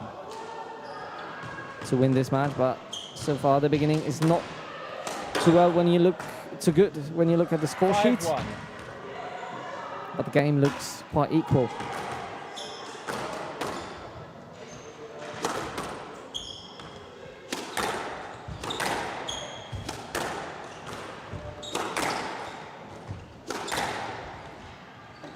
The Welsh have a pretty good bunch of players around. Not only Elliot, not only Rhys, but also Emma Evans, brother of Tessie Murphy, well-decorated wings player, and obviously now John Makin, who is on the rise and probably is in his prime. Or wishing him best of luck. He's about to approach his prime. Currently in the top 5 in the world and playing some great squash. So Welsh might be contenders to our lovely trickle boast from Kajetan Lipski, but a good 6-1. counter from the Welshman. But yeah, as I was saying, Welsh might be up for taking the title of European team champions this year, alongside Scots, English and French and Swiss. They're among those teams that might be considered as favourites. Hand out 2-6. Kajetan Lipski is one of the 5 players from Poland playing this event. The remaining others are Leon and Karol Krysiak, the Krysiak brothers, and also me, so Jakub Levane, I'm being a commentator and also the player during this event. But also what is important to note while Kajetan is on court is that he was fortunate to get in. He didn't get the wild card as we did, but because of Robin Gadla pulling out. Okay, a little bit of a confusion. Eventually, the referee lets the game going, and Lipski takes the point on each side. But as I was speaking, Robin Gadla pulled out of this tournament, and this allowed Kajetan Lipski to play in this event.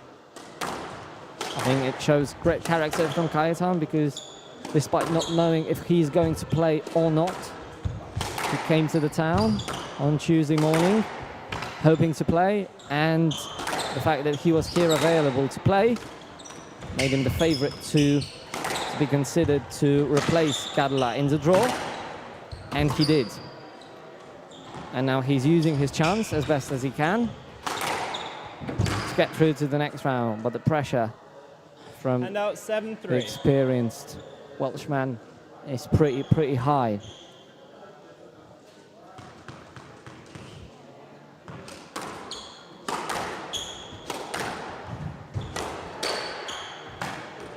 An unforced error 8-3. from Lipski.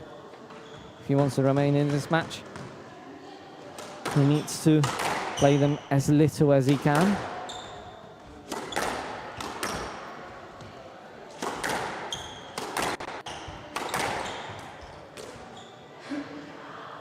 And out 4-8.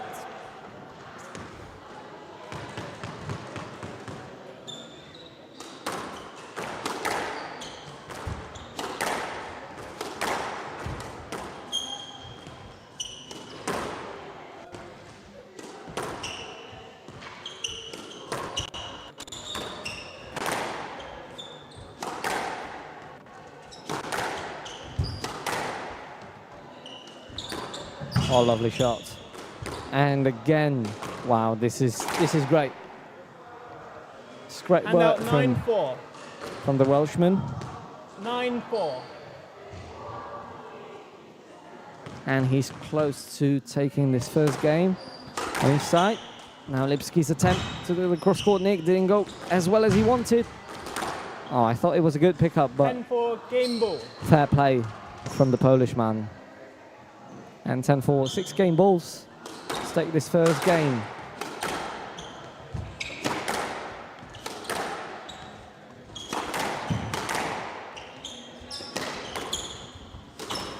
Lovely, lovely trickle blows from Welshman, and he takes the first game, 11-4. Now is the time to regenerate for both the players and use the break as well as they can.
Okay, we are back.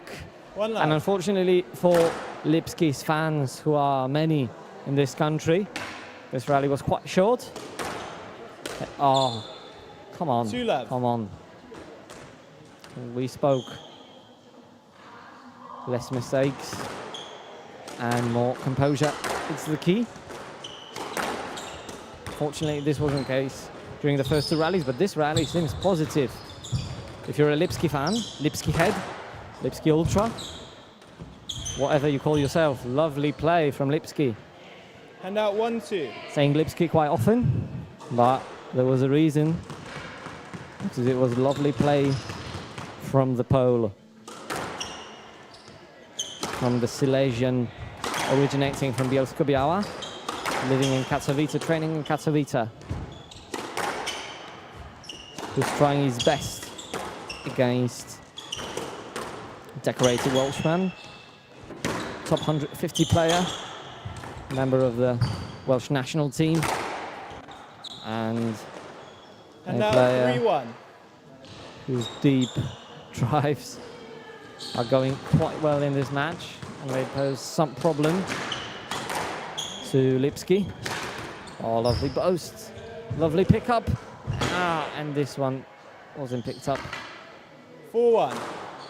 by him. So far, a positive start from the Welshman.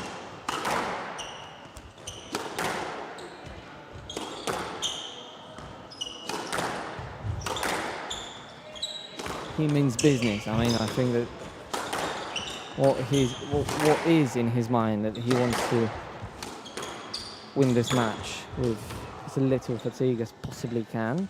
That's why he's focused and he tries to win every rally. So I think that's a sign of respect towards Lipski and towards other players in this tournament. That he wants to play as clinical as it gets. 5-1.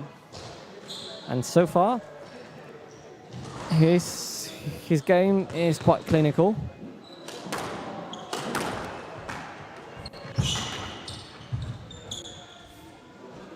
Hand out 2-5.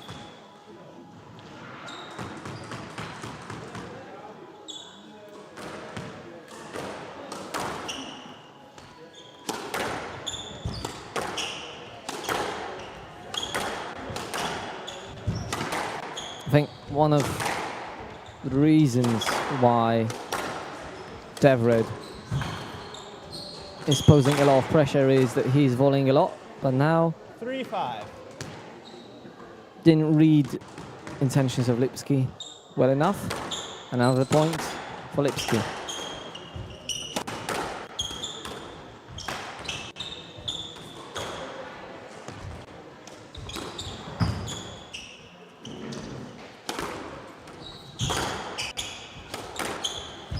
Oh, great lobs from Lipski, great Now pressure from 6-3. Lipski. But in the end, this drop was a little bit too low.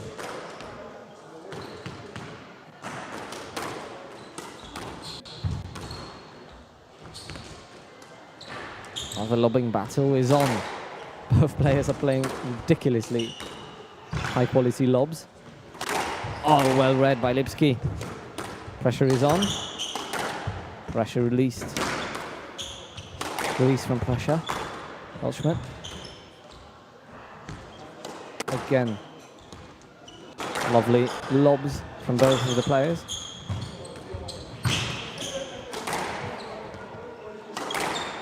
It's a hell of a rally. Oh, hell of a trickle boast. Well done. Hand out 4-6.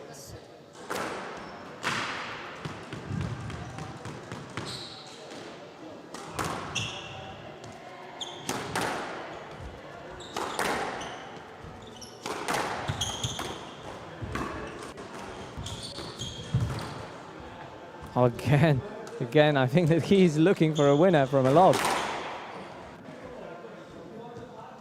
And out 7-4.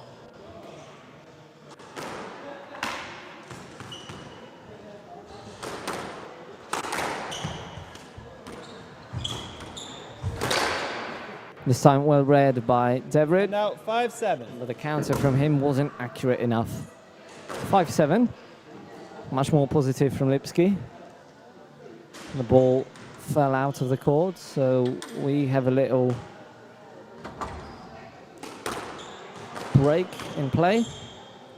But fortunately, the ball is back, and both players are able to play squash again.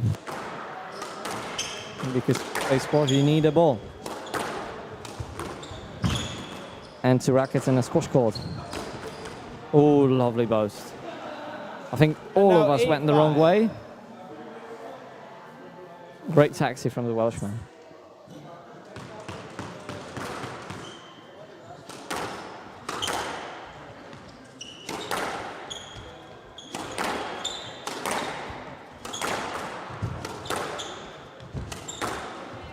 Shots. Oh, great quality from both.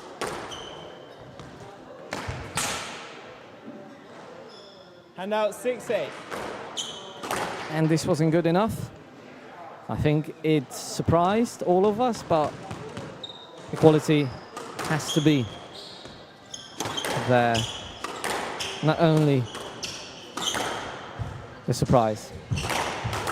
Oh, well read, but this was close to being picked up by Lipski. Great effort. Hand out 9-6. Great effort.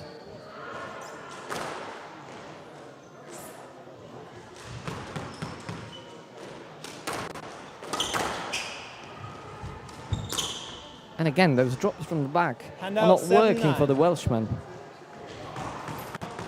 in this game.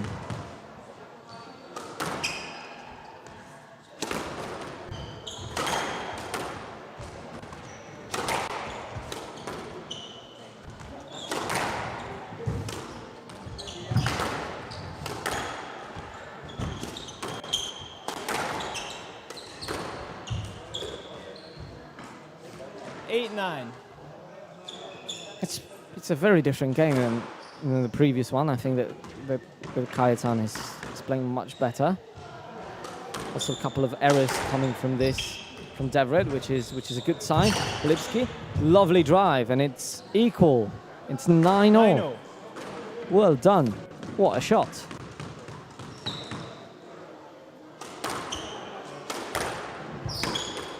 And now we are approaching money time, the latter stage of the game.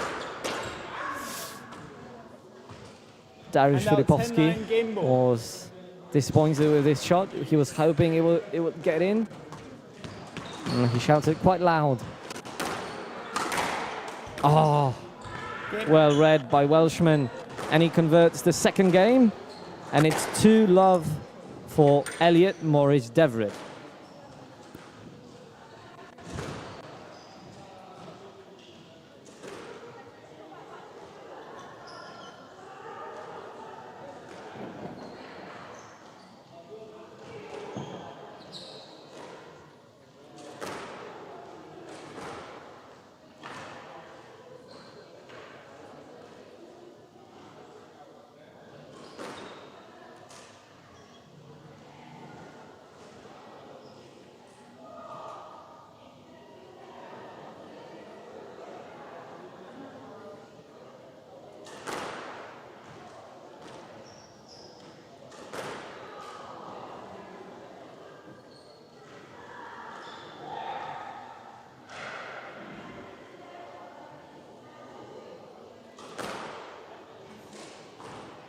Hello.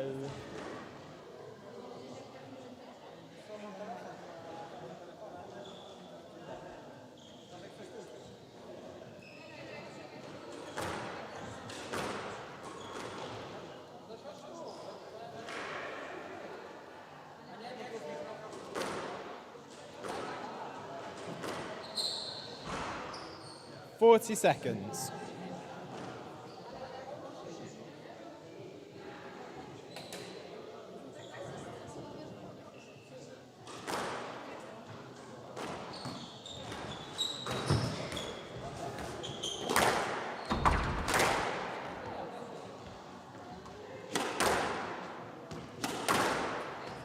Elliot leads 2 games to love. Third game love all.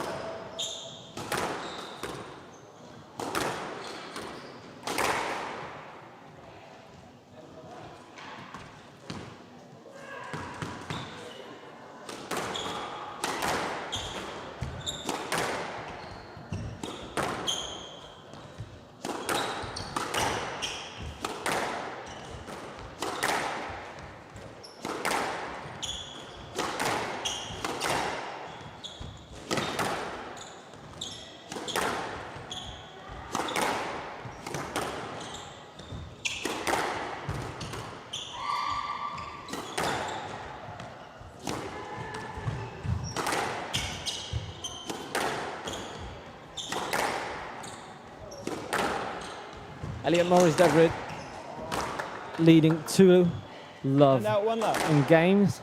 And now Kajetan Lipski with a lovely, lovely cross from the backhand side.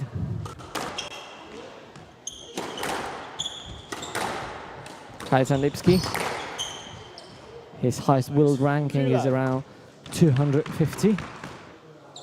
I think that this season he is playing the most of the events as he can. He's taking it quite seriously, and those kind of tournaments are really good chance for us Polish players to get to play with different players who are more experienced and use this experience for our benefit. And wow, what an anticipation from Lipski. Wow, well done.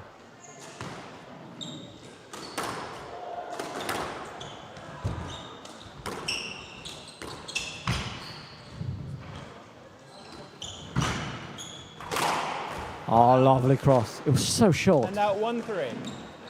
He smacked this ball from top to bottom, and I think Lipski didn't have a chance to get that. Fair play to Morris Devred.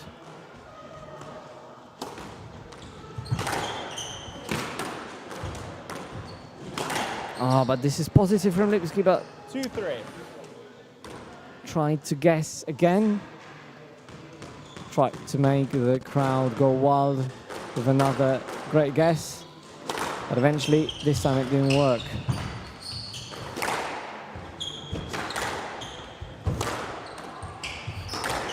Oh, lovely, lovely deception.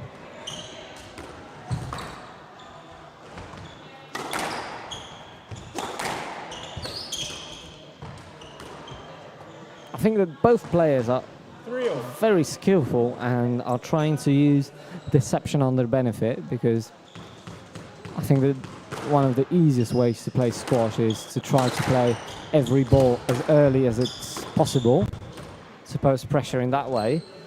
But sometimes it's not possible, and also it requires a lot of physical strength.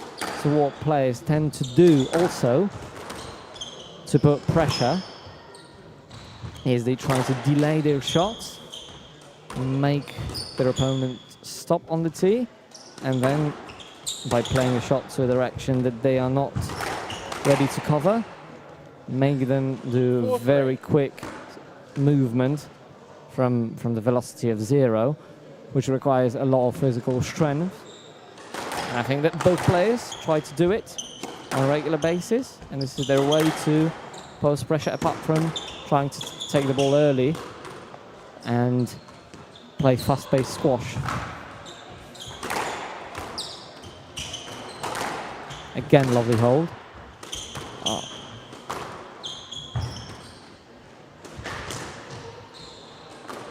And out 4-all.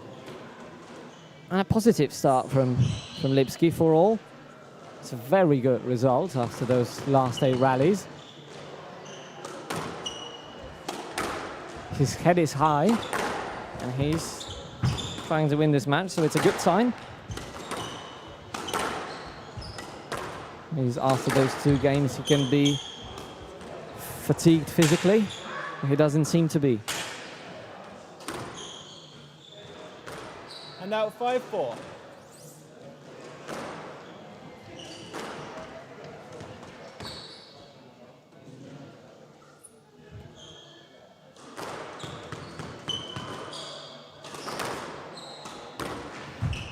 A lovely improvisation from the Pole.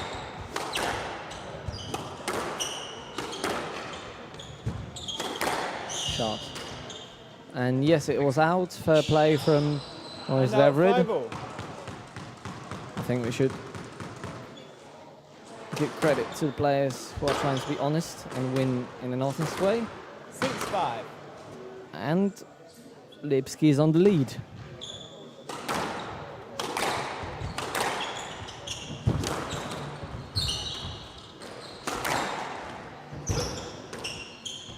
Oh, lovely, lovely defense from Lipski.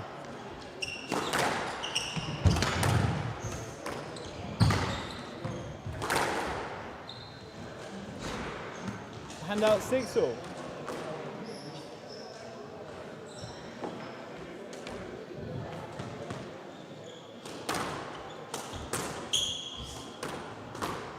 Seven, 6. An unforced error.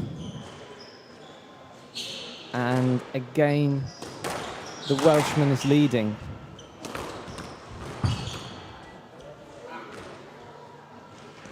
Eight, 6.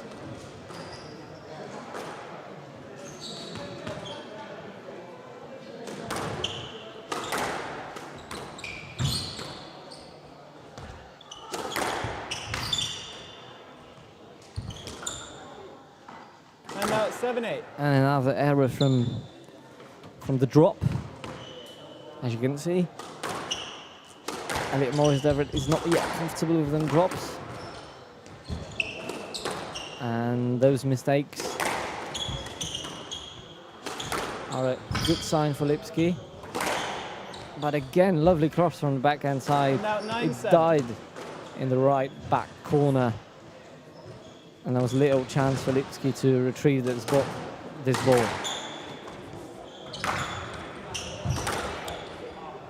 And now Lipski copied what Welshman did in the previous rally. And the result was the same. So a point for the striker.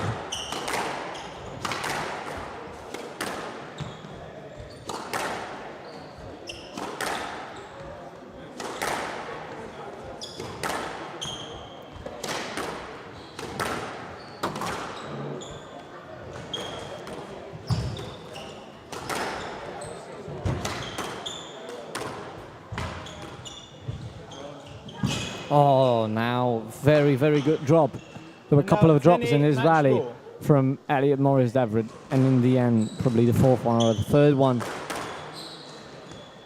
made the winner. And now it's 10-8. 2 match balls for Elliot Devred to take this match home.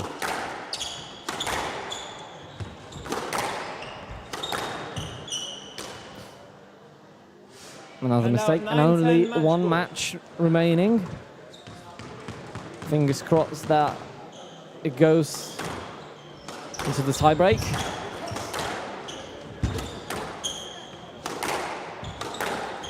Because they are playing, both players are playing good squash, and it's great to watch. Massive decision from the referee. It could have gone all the ways. It could have been deemed as an outlet. It could have been deemed as a stroke or a let. It was a tough one. Yeah, I think it was too close to you.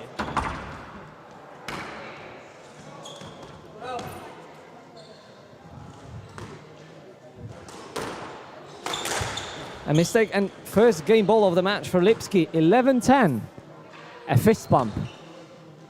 Good signs for obviously Lipski fans.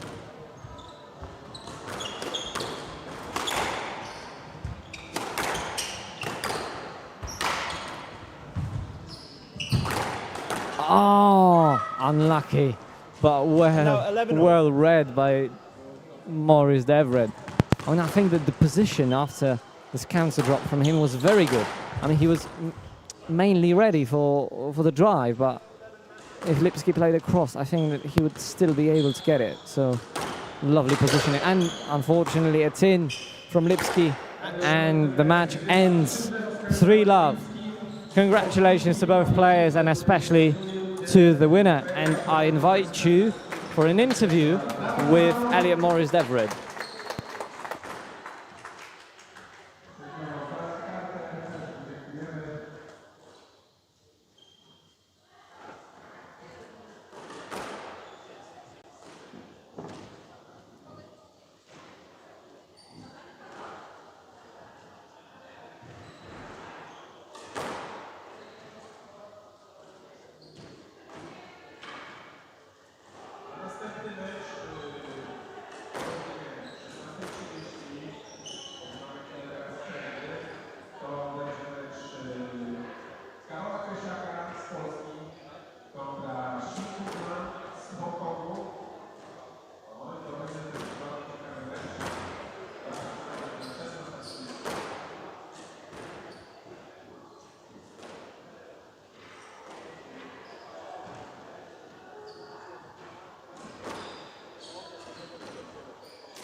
Hello everybody and welcome in our post-match studio. Here with me is Elliot Devred, the winner of a match against Kajetan Lipski. Elliot, first of all, congratulations for the win, and tell me, what were your main thoughts while approaching this match? Yeah, should I hold it? Yeah, I mean, I haven't really seen this guy play before, but the courts are a little bit different to what I'm traditionally used to. So I was just trying to focus on getting some good length, which I did really well in the first game. And then I tried to work on a few things and wasn't really getting my spots, and then he was tidying it up in the second and third game. But predominantly just trying to get my length and good lines, good straight drops, and kind of going from there, really. Yeah, because, I mean, I think that looking at the seedings and looking at the player list, you were the favorite. And tell us, because often with your ranking, you approach games as a favorite. So what is your approach when you feel like you are the favorite and you should perform and you should win? So what do you have in your mind when you might be considered as favorite in a certain match? Yeah, I think it's just it's not worth worrying about if you're higher seeding or not. You kind of know what level you're playing at, and some people will just be coming through the ranks and they could be very good and they might even beat you on the day, but it's just you got to kind of focus on your game and what you're good at, and then changing it up depending on the opponent slightly. There's no point just completely changing how I play just because I'm expected to win. You still want to keep the fundamentals and then just kind of go from there with it. Yeah, great. I mean, I think it's a good approach. But now tell me, because you are obviously a member of the Welsh team, you have great players there in the Welsh team, and can you tell me a little bit about the previous European Team Championships and what your expectations are for the next European Team Championships, which will also be in Poland, in Wrocław? Yeah, well, actually, I played a Europeans a few years ago that was in Poland, and that was really good fun. But I mean, the last at least 2 or 3 Europeans, we've been doing really well. We've been getting semi-finals in the Worlds. We also, not last year, but the year before, we finished 5th. So as a team, we're doing very well. So I mean, we're probably going to be aiming for semi-finals, and normally definitely winning that 3rd, 4th playoff will be the big thing, and getting a podium finish, which would be great. Best of luck in this. But I must ask you, now you're after a match. What do you do after a match to cool down, to also make yourself ready for the next day? Because tomorrow probably another tough match coming up. Yeah, I mean, I'm a heavy sweater, so I'll be getting a load of water down me. Probably just go on the bike for 5 minutes and then just cool down for at least 30 minutes, get a protein bar, and then that's it. Nice early night's sleep, and get ready for tomorrow then. All right. Thank you, Elliot. It's a pleasure to talk, and I hope to see you again. Because this is the place where we host the winners. So best of luck in the tournament. See you. Thanks so much.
come again. Bricomarche, PSA Poznan Open Challenger Tour, $6,000 is on.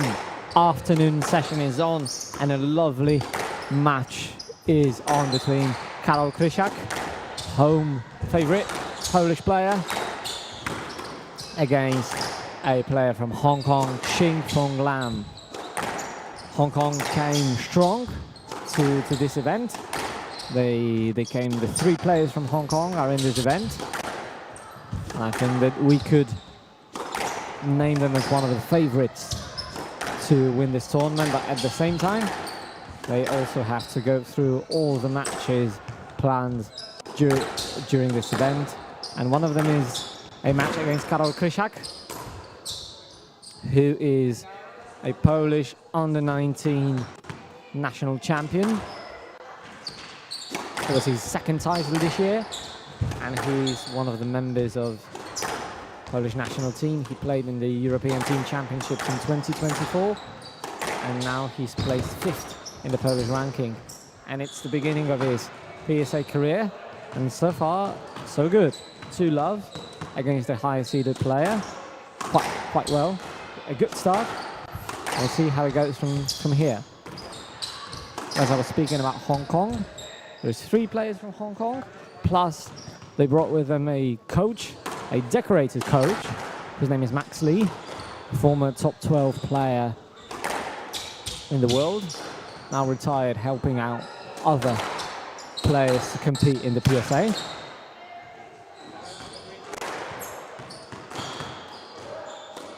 The referee of the match is Kajetan Lipski, another player from Poland who played during this event. Unfortunately for him, he lost with Elliot Devred earlier this afternoon.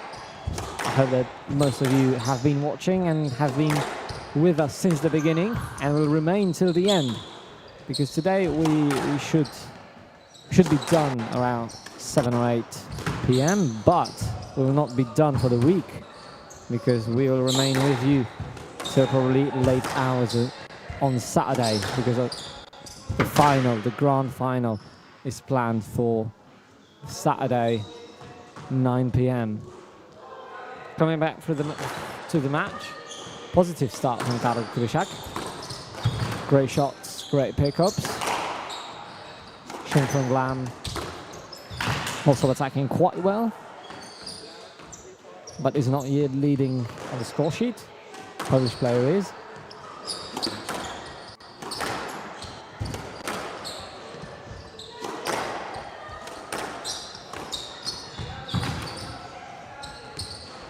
Oh, okay. that was dangerous, but unfortunately nothing happened.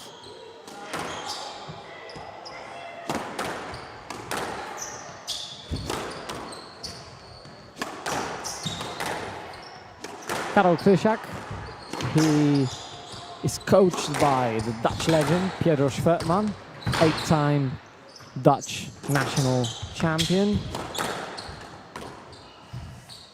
A lovely shot from Shing.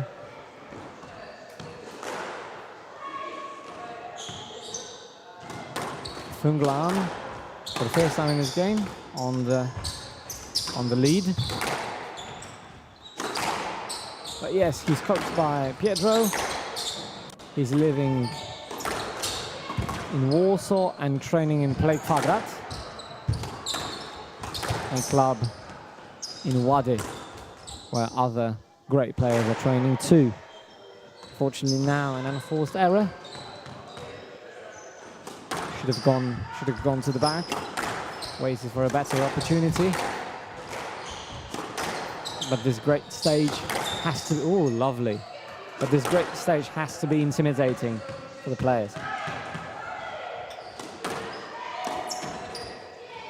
The ball's out.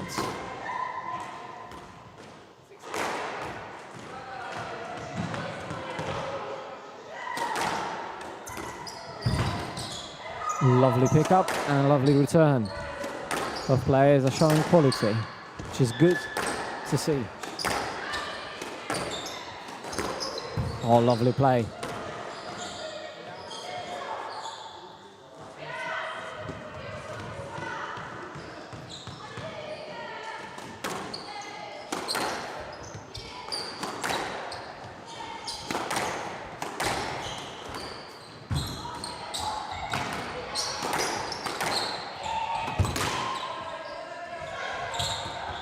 Lovely drop, lovely play from Karol Krysiak.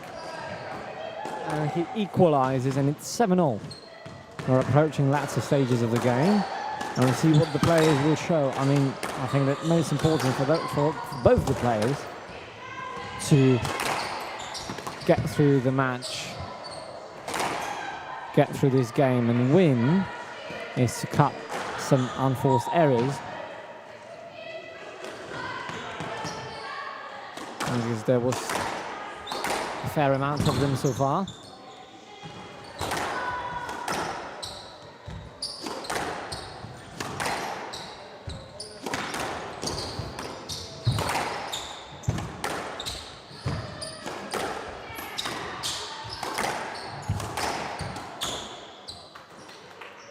Pressure, high pace, high velocity of the ball, and Karol Krysiak is looking positive, very positive, but now he has to work. Good pickup.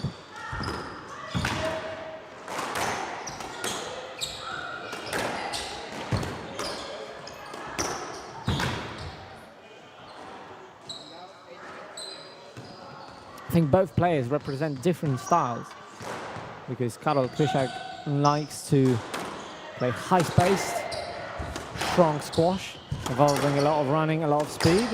But at the same time, when I look, and Fung seems to be more comfortable with playing a little bit lower pace game, which involves a little bit more front soft shots.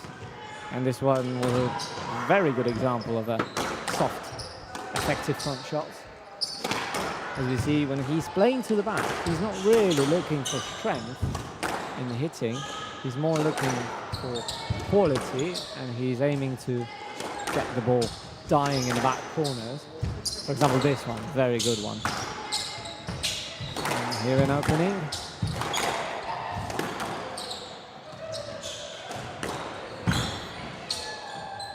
Ooh, that was fancy.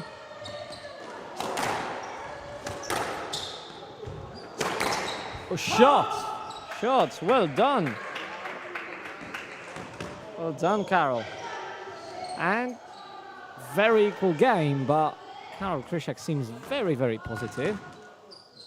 And I think that all the Polish fans here hoping for Karol to convert this game ball. I think Karol will do it. Now he's under a little bit of pressure.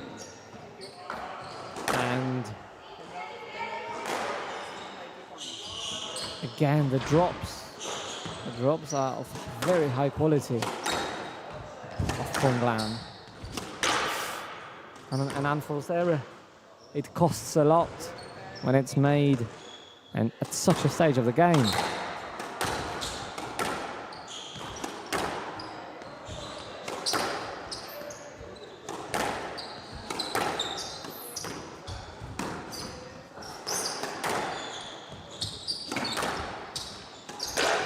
And again, an error. I mean, I think it was a good choice, but it was a good choice, a good shot selection, but it wasn't accurate enough. But this one was.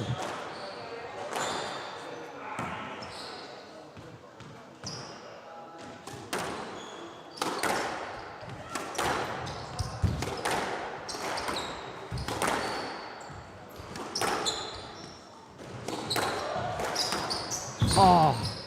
And this was just the second bounce was before Karol was able to play this ball, and it's 13-11 to Fung. What a game, what a game. We'll be back after the break.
welcome back. Bricomarche PSA Poznan Open Challenger Tour, $6,000 is on. And another first round match here on the court number 2 in the club called 11 punkt, which is 11 point in English. James Peach from England up against Leon Krysiak from Poland. That's going to be an interesting match, I think. I think that everybody knows who is the favourite to win that game, because James Peach, formerly world number 92, now 162. I think is a well-established international PSA player. But at the same time, Leon Krysiak is an up-and-coming player. It's his first PSA tournament this year, and probably one of the first PSA Challenger Tour events in his life.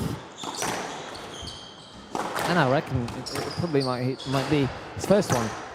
He got to this tournament as a wild card. He is a member of the 11 punkt team, so I think we all know who is the home favourite. Not only he's Polish, but also he's from this club. But unfortunately, I think I'm not the only one who is upset that he didn't read that ball well on the crowd. And it's one love for the more experienced player. James Peach, living in Bristol, training with players who are centred around University of West England performance sport team. Players who are based there are, for example, Amishan Raj Chandran or Jarrett Carter, a winner of a match against Omar Kattan on this event. And the coach of that academy is John Welton, who inherited this academy from the great Hadrian Stiff. Sorry, I had a little break. My mind wasn't working well enough. I forgot the name. What a lovely response.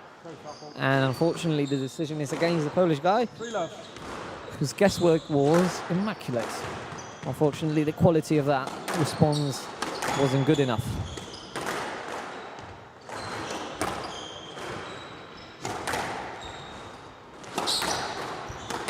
Both lefties. This doesn't happen a lot. But I was speaking now with some members of the crowd that yes, it doesn't happen often that two lefties are on court. But when you come to Poland, it actually is not a rarity, because out of the top 5 in the Polish ranking, 3 of them are lefties, because one of them is Leon, second one is Filipowski, current Polish national champion, and mentioned by me before, Piotr Schwertman, the Dutch legend. 5 love. Former coach of Leon Krysiak, who and now Leon Krysiak is being coached by Michał Potra, former bronze medalist Polish national championships. And now he's beginning his basic career. 7 love. But this beginning doesn't seem to be too good. I mean, I hope that this is just a bad beginning of a very good career. And also, it's just a bad beginning of this match, and the match will turn out to be a little bit better. Because in the conversations with other people, I was quite vocal about the fact that I believe that Leon can get through in this match, given that I've watched James Peach play several times, and Leon obviously played several times too. But so far, James Peach doesn't give a lot of opportunities to attack to Leon, and is controlling the game quite well. Now he has to do a little bit more work, and an unforced error. Hand out 1-8. So let's hope that it's a beginning of a turning point for Leon in this match. That he will find his accuracy, and find the game plan, and try to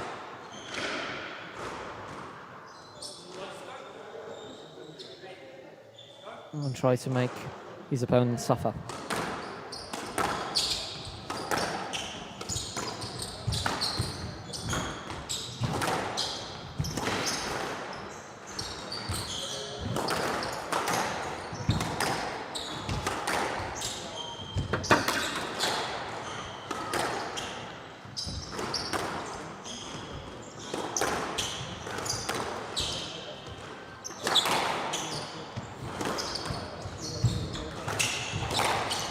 Lovely shot. And out 9-1. I think that playing style, they are a bit different because Leon Krysiak is a very much attacking player who likes to volley a lot, but at the same time he likes to twist and turn his players, his opponents. At the same time, James Beach, who also likes to volley a lot and take the ball short, especially with a drop shot. He's more of a steady player.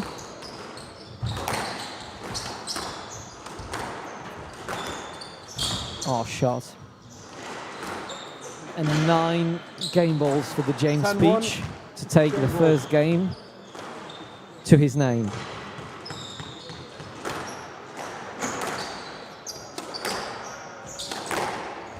And it's 11-1, James Beach 1 game to love.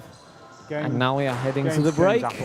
And let's hope that after the break, the momentum shifts and the game becomes a little bit more competitive. I'm hoping that Siya van der Heyden will give the tips that will allow the Polish player to eventually succeed.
15 seconds.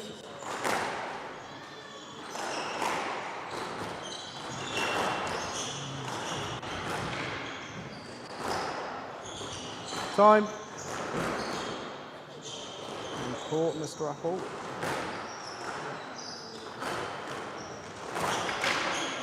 Change Apple.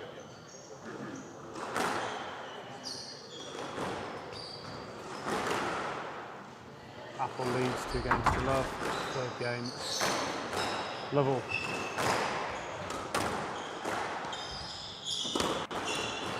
So we are back. James Beach leads 2 games to love. The previous game was much more interesting and much more nerve-wracking than the previous one. Leon played much better, but James remained consistent in his game plan, and that led to a couple of unforced errors from Leon. A bit unfortunate, but yeah, but the quality of the game was much higher.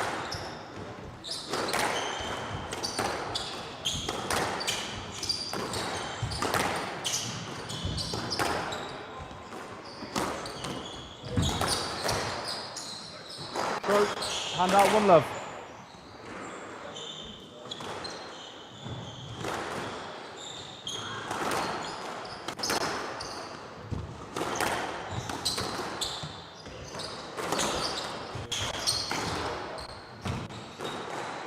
Two love.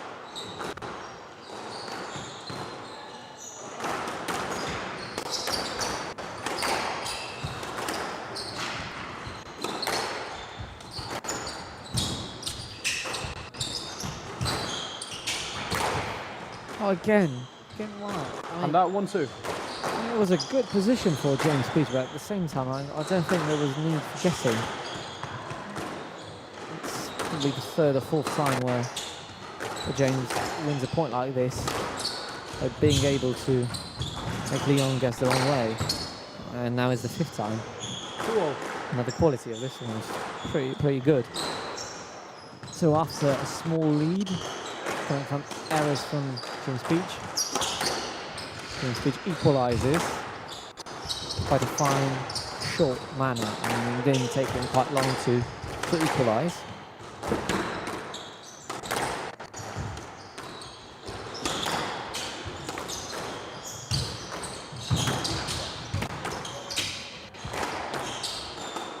Oh, lovely stuff. Hand out 3-2. Lovely stuff. Crowd likes it very much.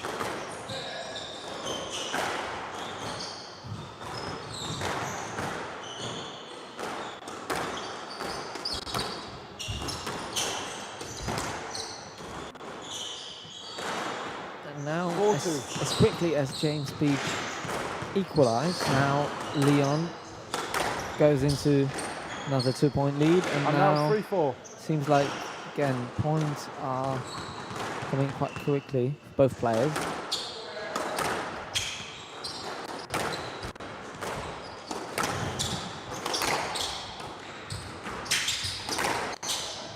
The swing of James Beach on the forehand side is very high and very big, and at the same time it poses a lot of threat.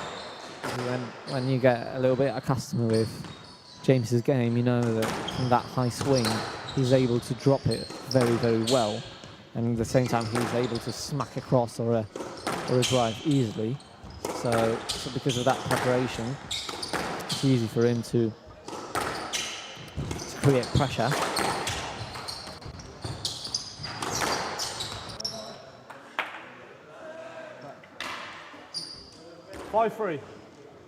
And now a let ball. According to the referee, there was no room to go to the ball. And Leon took a little bit too much space. Both players accepted the decision, so we can move on.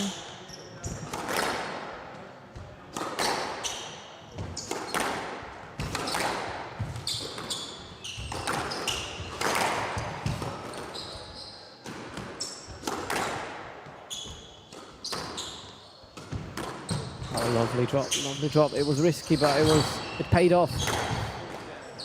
And again, for the third time in this And now game, 4-5. he sends him the wrong way. Rallies to get a little bit longer. And I think both players know that throwing away points is not the best option.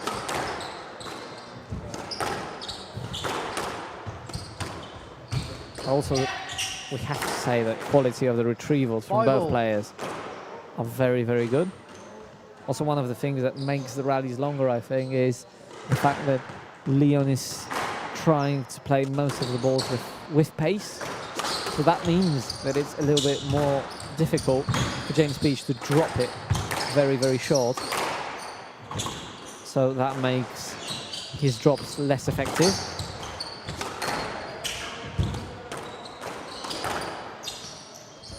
So yeah, positive. I think positive signs from Leon, and well done. Sending him the wrong way. And now 6-5. And taking this point to his account. Well done.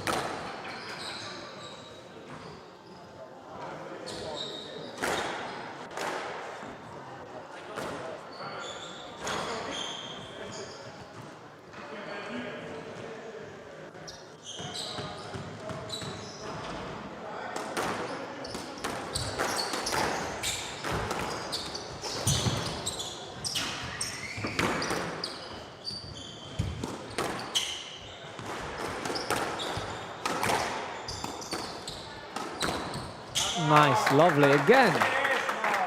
And the crowd loves it. 7-5. It's a good lead for Leon. I think that comes from really good play from Leon. And now this is what I've been talking about a little bit earlier. I mean, this swing makes it so hard to read the drop. And it makes it so effective. But at the same time, it's really hard to make a drop stay so short, so close to the side, to the front wall, sorry, while playing with that swing.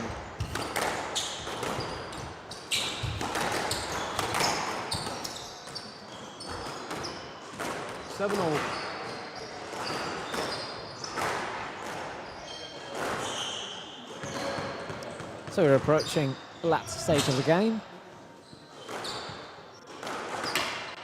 You can see fatigue on the faces of both players. And let's see if the experience on tour will be more important than Too tight. the energy. And now That is 8-7. busting from Leon Krysiak, because he seems energetic, he seems motivated, he seems like he knows what he's doing and what he wants, so this is quite important.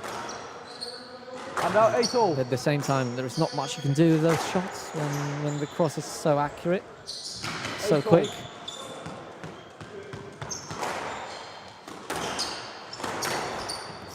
Unfortunately, bad return. 9-8. And James Beach is two points away from taking this match. 3 love. A lovely drop again. 10-8, match ball. And 2 match balls for James Beach. Crowd cheering for Leon.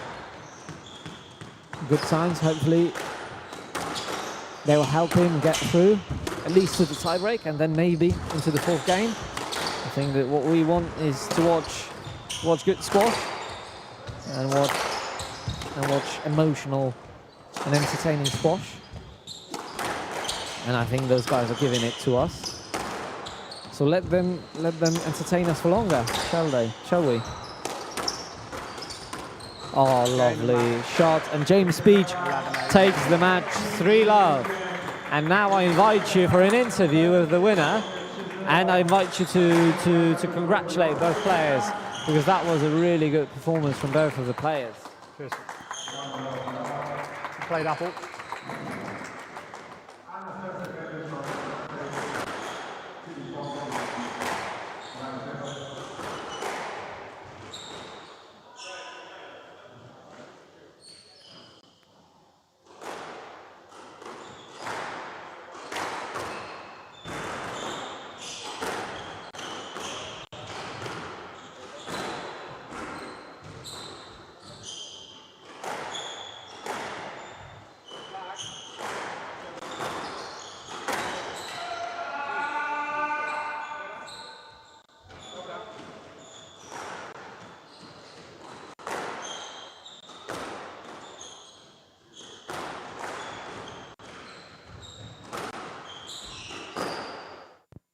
Hello, everybody, and welcome back to our post-match studio. Here with me is James Peach, the winner of the first round. You played with a player who is representing this club. You probably will not get a lot of fans in this club after winning with him. But I must ask you, what was your plan? Because I think that Leon is an attacking player. He's a quick player, and you had to pose your game because I think that you control the game quite well. Yeah, fairly well.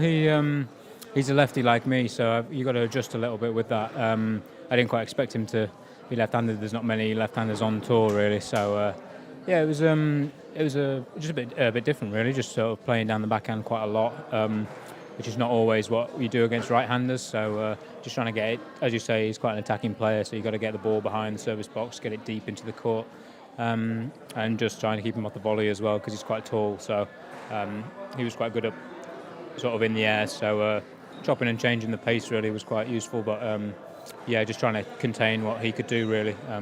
Yeah, pretty much that. Yeah. What I've seen during this match is that you have a really good and high preparation on the forehand side, and I think it helps you to put the ball into various directions. But also I want to ask you, is that something that this swing on the forehand side in the front, is that something that helps you also to get drop very short to the front wall, because many of them you played today and many of them came out to be the winners? Yeah, I guess sort of high preparation will actually come down on the ball quite well, so it can be quite severe. I'm trying to keep actually my racket is a bit more open these days, so it sort of travels the lines a little bit better sometimes, because if it's too steep, you sort of make errors, and I made a few today and just felt my timing wasn't quite there at certain times. But yeah, it probably helps just getting it sort of back early, and just allowed you to take the ball a little bit earlier as well. So yeah, a little bit. Yeah. Tell me, is it time here in Poland? And also, if it is or if it isn't, how do you like Poland? Or what do you think of it? Yes, first time here. To be fair, I've not seen much of it at all. Just from here, from the airport to here, basically. But it's quite nice. The club's very nice, actually.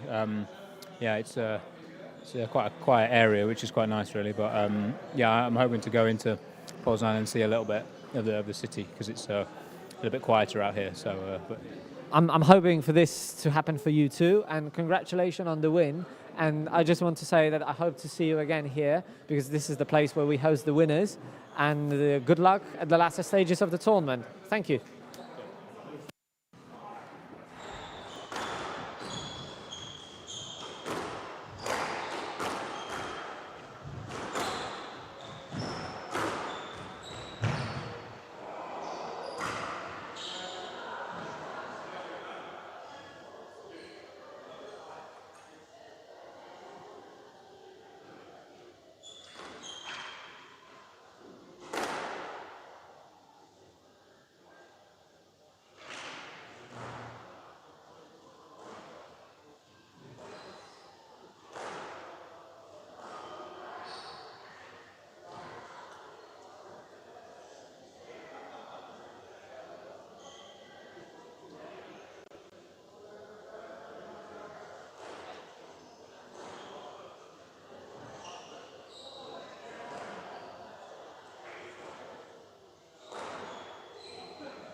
he's Apple's referee.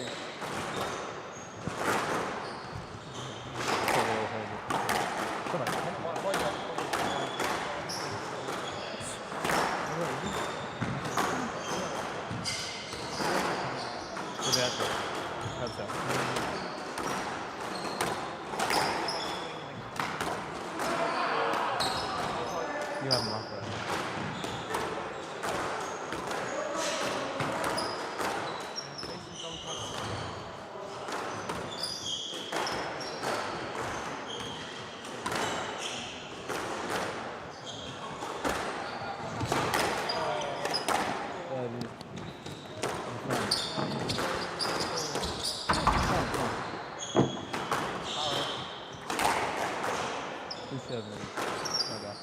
Hello everybody and welcome again. Bricomarche, Pestka, PSA Poznan Open Challenger Tour, $6,000. Second to last first round match against the home favourite, the manager of the club, the organiser, the legend, Dariusz Filipowski and Rhys Evans. Let's hope for a thrilling spectacle on this great squash court.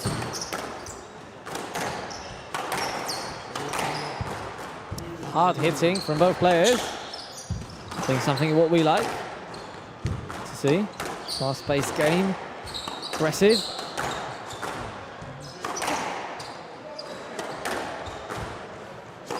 Rhys Evans, player from the Welsh national team, living in Derby. As I spoke earlier with him, he is one of them players who likes to have freedom in his training, so that's why he's training nearly all over the place. He's working with Nick Matthew, he's working in Gibraltar, and sometimes also he has a pleasure to work in Wales and train on his game. Very talented player. Already has 2 PSA titles under his belt, one of them being Motor Open in Salzburg. It's from 2024, so it's quite recent. Now 1-2. 1-2. Also worth mentioning is that those 2 wins in PSA were the only finals that he ever played on the PSA. So 100% win ratio in the finals. Quite an impressive statistic. A little bit of a misunderstanding. I think both players felt that it was down, but the referee wasn't so sure about it. Unfortunately, there was not much of a conversation after this.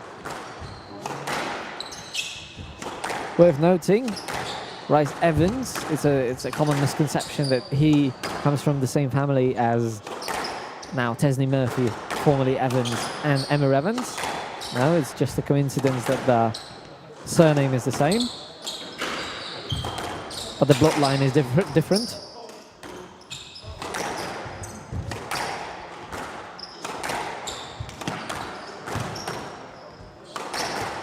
Dariusz Filipowski, the manager of 11 Club, organizer of tournaments, PSA tournaments, national tournaments, but I think that he's mostly known abroad for organizing already for 3 times PSA Poznan Open. First edition was in 2023. It was a 3K, won by Valentin Rapp. Then last year it was a 6K, won by Jakub Solnicki, who is going to try to defend the title this year. Yeah, that's an interesting one. Who is going to be the winner? But more interesting is, for me so far, who's going to be the winner of this event, this match. So far, yeah, I mean the pace. I love the pace. I mean, those unfamiliar, Darek is more associated with playing slow-paced squash and mostly you like relying on the drives. and you know, pushing the player into the back corners. But no, I really enjoy what I'm watching. Like he's playing ridiculously open squash and with pace. It's worth noting that Dariusz is a still active player, and he's also eager to learn new things.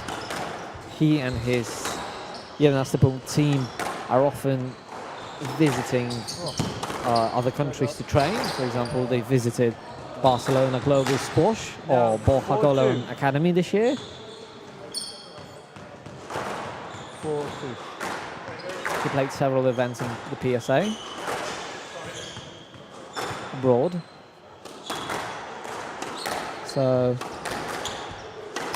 he still wants his game to evolve, and I think by playing like this, like playing great squash, an active squash against Rhys Evans, he's actually doing it. He's making himself improve, and I like what I'm seeing as a fan and as a commentator who's trying to be objective. 120 range. You don't get in those like 20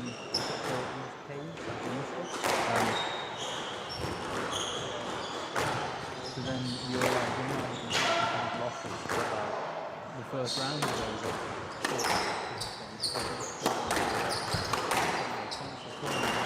those. Rhys Evans's highest world ranking is 149, so he just broke into the top 150 with this ranking.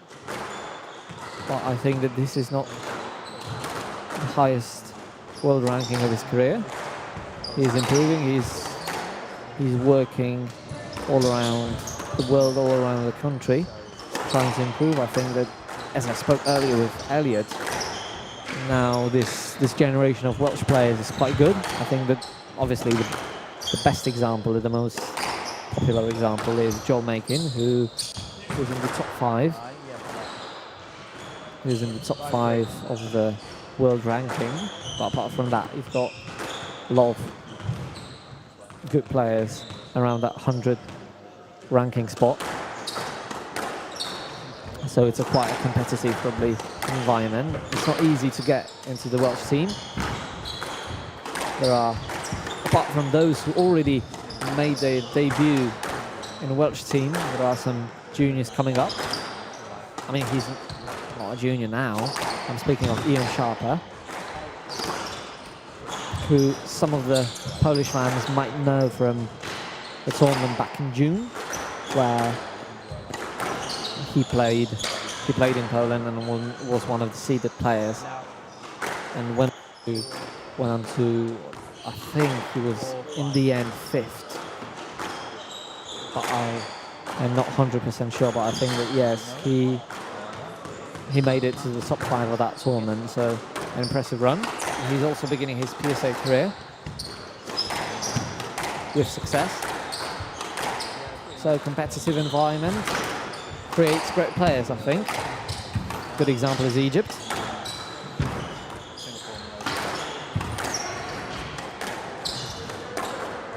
I think you could even say best example. I think by saying it's a good example, I didn't give enough credit to the Egyptians. So yeah, they dominate squash, don't they?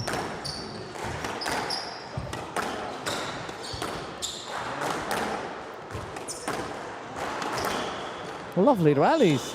I mean, I think that now Darek, as the game progresses, he's leaning onto like keeping the game more tidy, but the tempo is good. And it's 6-4. I mean, the lead is not that high, so I think that Darek is still biting, and it's a good performance from him. I mean, so far.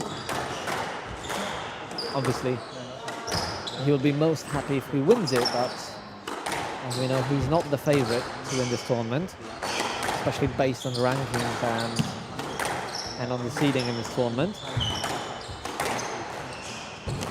A lovely line, lovely pressure from Rhys. And eventually, this rally was too much for the 34-year-old, because 2 weeks ago he had his birthday, but on Saturday we all are going to celebrate his birthday, so it's fair to say that he's 34 years old now.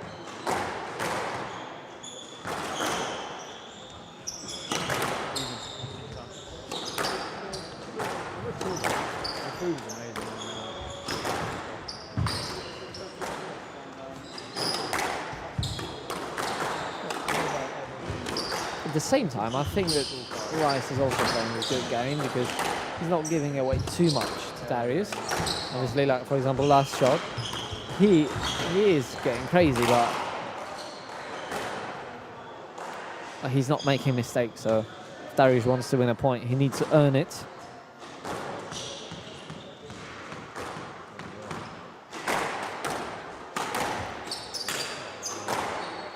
And I was speaking about not making mistakes by Rhys Evans, but it happens to everybody, doesn't it? But yeah, I think good performance. And he has to work really hard because Darek is fighting well. Oh, this was a good drive.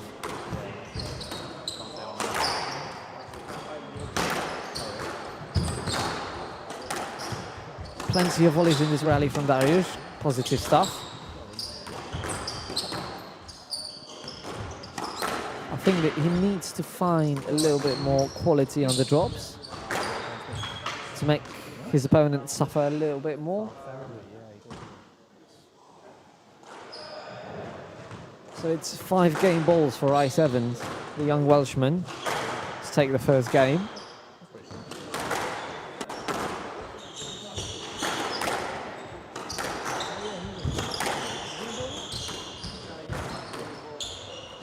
The shot selection of Dariusz is quite good, but sometimes, especially when attacking, the quality has to be better if he wants to win this game or this match.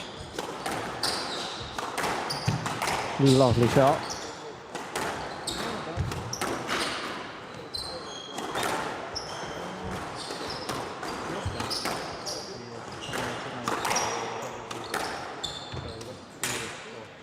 And there comes an error.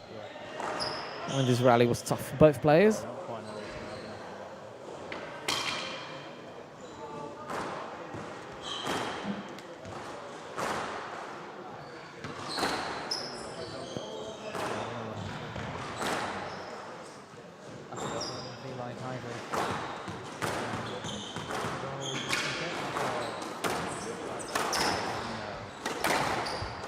Oh, lovely drop to end this first game by Rhys Evans. Good stuff. And this match is worth watching, so please stay with us after the break.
Wymiana walut online.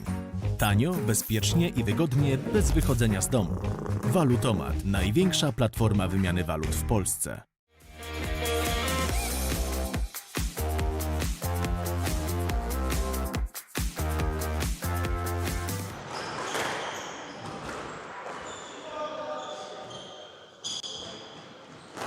Seconds.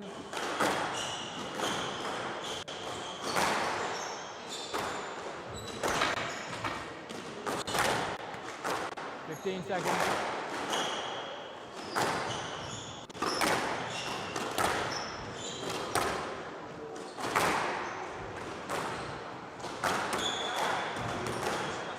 Time.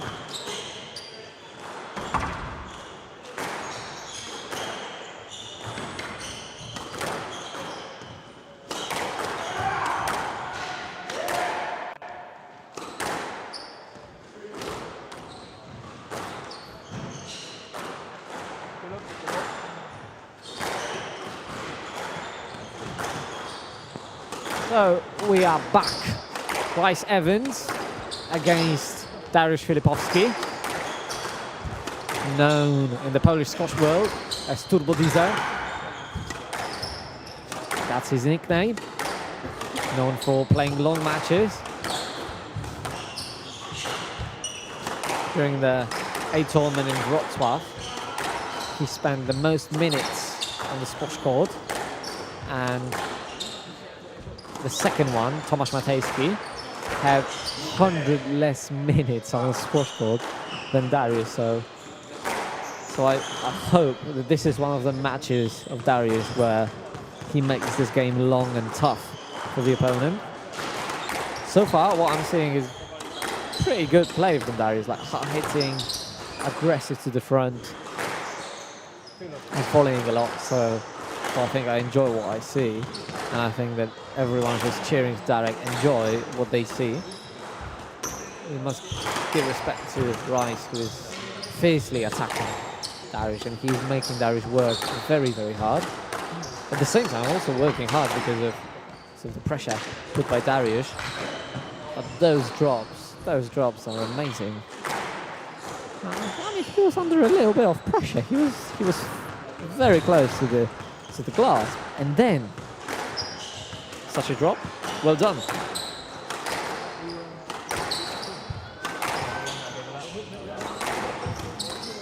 Well anticipated by the Welshman, and no chance. Very good dying length.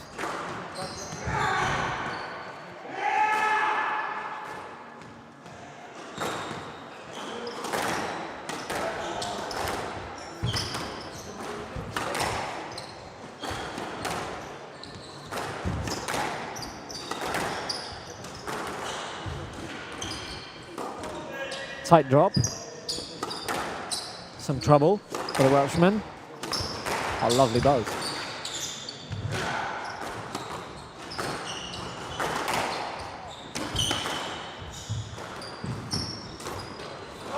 Oh no. I mean, it was such a good opportunity.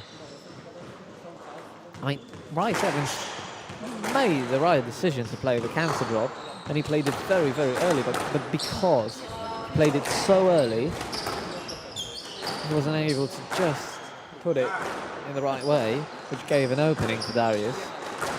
I mean, this is what happens with playing high-paced squash. High-paced squash requires a lot of technical ability.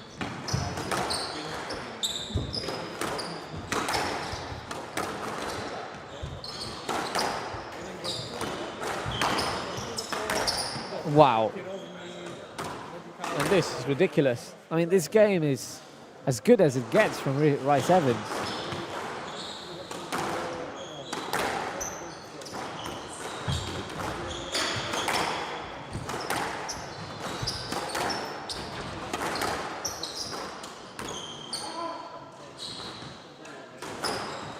Apart from that opportunity to drop it, which eventually turned out into being a boasted tin, Dariusz doesn't really have plenty of chances to attack. I mean, Rhys doesn't give him away a lot of opportunities to attack. So all credit to him. Because Dariusz is trying to make an impact by playing good length, good volleys. But he just keeps the ball coming back to the back corners and keeps anticipating the drives well. But now, a couple of errors, exactly a couple of errors.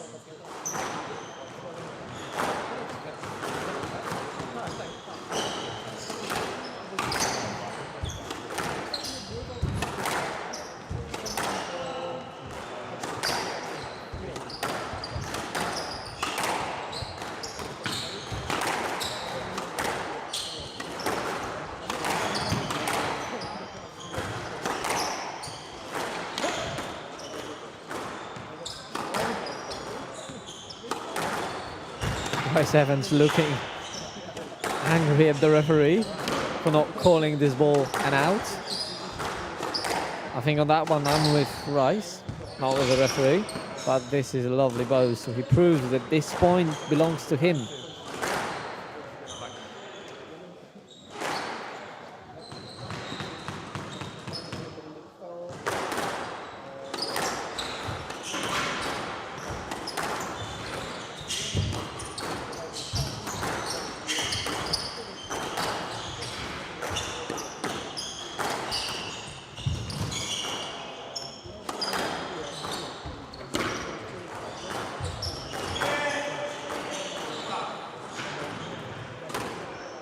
To match ball, 8 match balls for Rhys Evans to go into the second round of Bricomarche PSA Poznan Open Challenger Tour 6K.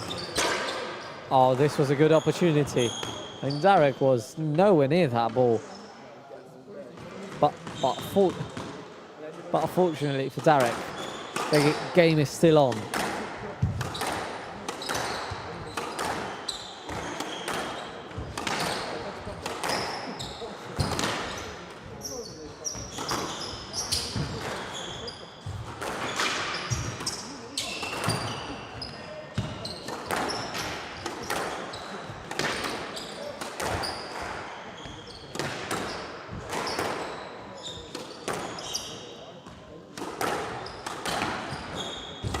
Oh no! Oh, that was nearly in. Well done, Rhys. Well done, Derek. It was an entertaining match to watch. Congratulations for both of the players. And I invite you for an interview with Rhys Evans, the winner of this match.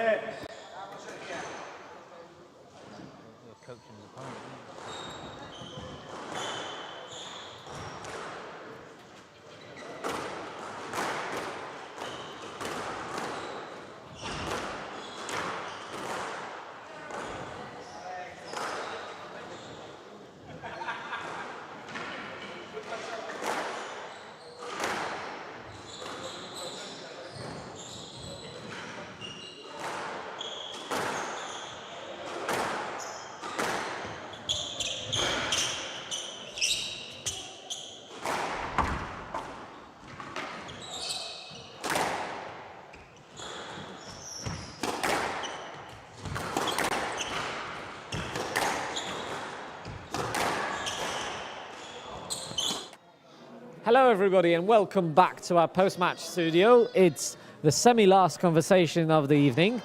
Rhys Evans, well done. I mean, you beat the organizer. This is not the best policy probably, but congratulations. Tell me what was through your mind while playing this match? Yeah, just started to get the ball in a bit sooner. My length was a bit short, so just had to follow that through and get my length a bit better. But if I'm moving all right, then I'm playing all right. So just need to keep it going now for tomorrow. Yeah, I think it was entertaining squash. There was a lot of attacking shots, a lot of turns. And tell me, is that something what you do and what you try to do is, you know, attack as many balls as you can and create pressure by doing this? Yeah, of course. My game is kind of like length tradition, but you know, the last few months I've been working a lot on my short game, you know, opening it up in different situations and moving the ball a bit better. So yeah. Is it the first time you visited Poland, or no? How do you like it? Yeah, it's all right. First time with my mate Elliot, so yeah, it's a good laugh so far. But yeah, obviously back to business now. Tomorrow, I need to play obviously much better to be the 5th seed. So yeah, I'm confident it should be good. Yeah. So tell me, last question might be about the fact that you're tomorrow. What time do you play? I think it's 2:15. I think, yeah, 2:15. Okay, so you'll get probably some good sleep. But between matches, what would be your routine to prepare? Because obviously you need to rest after this one, but at the same time you need to keep yourself sharp for the next one. So are you going to have a training, or are you going to do a solo? What's your plan for tomorrow? Yeah, I'll probably hit quickly tomorrow, quite early in the morning, so feeling a bit fresh and sharp. And then I'll speak to my coach back home. I'm a dad, so yeah, it should be good. All right, congratulations, Rhys. I mean, it's a pleasure to have you here, and I hope to see you again in this place, because this is where we host the winners. So congratulations again, and see you later. Yeah, thank you very much. Cheers. Thank you.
30 seconds.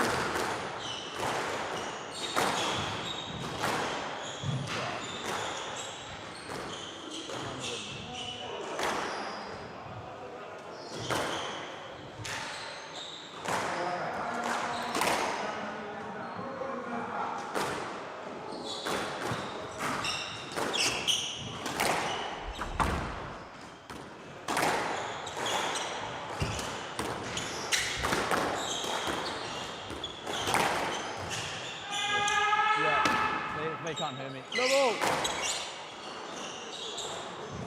Back for the last time today because this is the last match of the day. Valentin Rapp against Wai Lok To. I think this is the first round that everybody was waiting for, and I think it's very, very good that it's the last first round of the tournament and last first round of the day, which makes it even more interesting. Last time I introduced myself was during the first match. So my name is Jakub Putlowane, and I'm going to be a commentator for the event. Wai Lok To and Valentin Rapp. What a thrilling and exciting match. Both players being one of the top players in their own respective countries. But Valentin Rapp is on the top for quite a long time amongst Jan Wipperfurth, Yannick Omar, and obviously Rafik Andra and earlier Simon Rosner. He was one of the top 5 players for nearly a decade. Wai Lok To is a member of the squad, came here on Saturday. Since Saturday, the Hong Kong team, coached by Max Lee, are here with us in Poznan. And they're going to stay till the Sunday and probably enjoy Poland, enjoy the squash courts here in 11. Punkt. And also, let's wish it for them, they will enjoy as much matches in the 6K event as possible.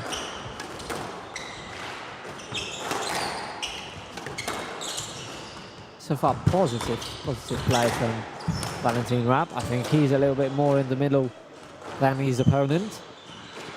2-1.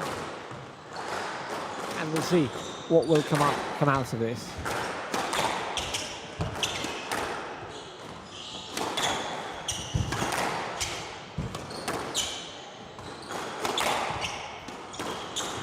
I'll quickly remind you all about the sponsors of this great event. Max Premium Burgers, Vichy Neon, Wai Lok To, Bricomarche, Yuna Trans, H2, Mesabau. Without their help, it wouldn't be possible to host third in a row Poznan Open here in 11. Punkt and make it as good of an event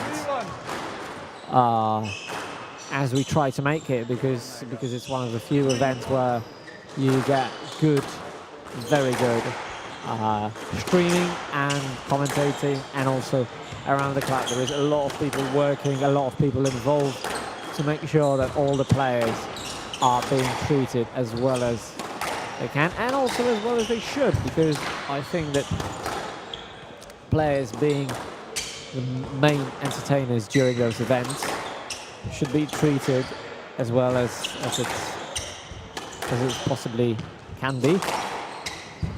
And I think that they are feeling that they are welcomed with open arms here in Poland by not only the organisers, not only by the team, but also by the club players and people around watching.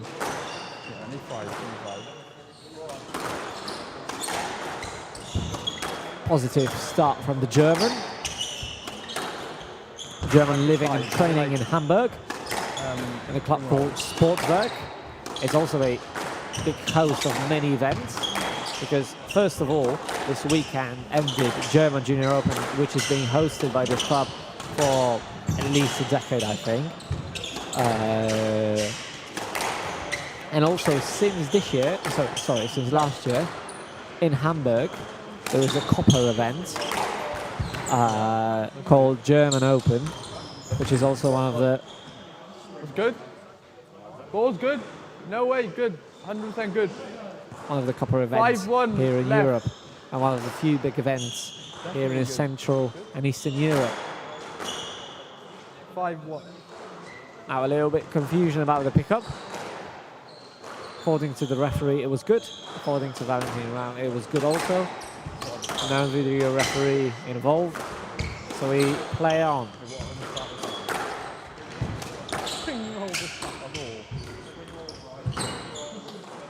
Very positive start from Valentin Rapp. 6-1.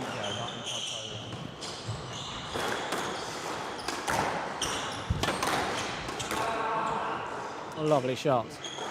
And out 2-6. Wai Lok To doesn't seem to be yet happy with the way he's playing. I think that he's taking his time to adjust to the court and adjust to the play.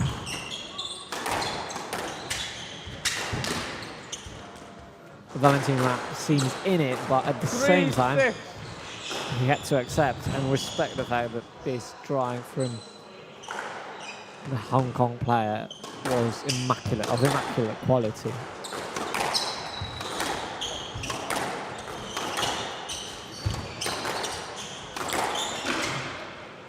Yes, let. 3-6.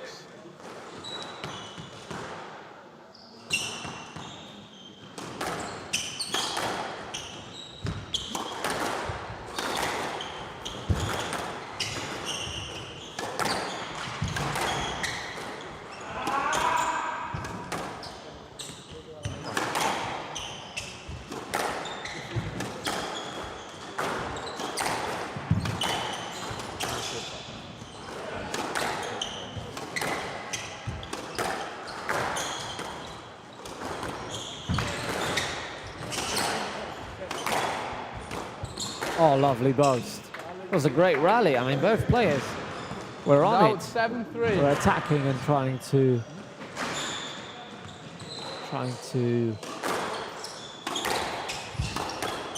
put the pressure on their opponent, and they were doing quite well. But in the end, Valentin Rapp was the one who did the most dangerous shots. Eventually became a winner.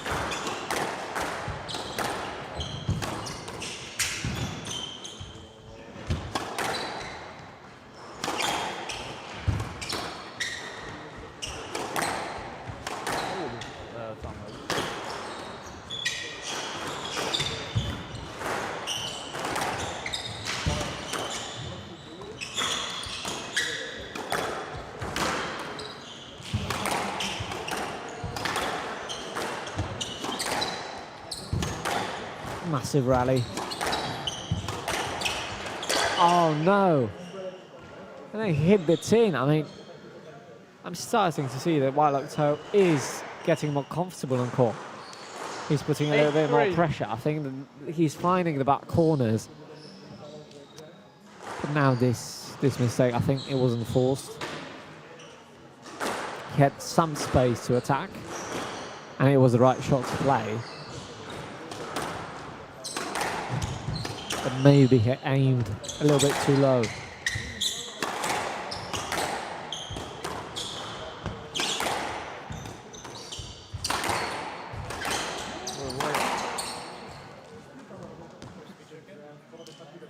No, high five. 9-3. Not.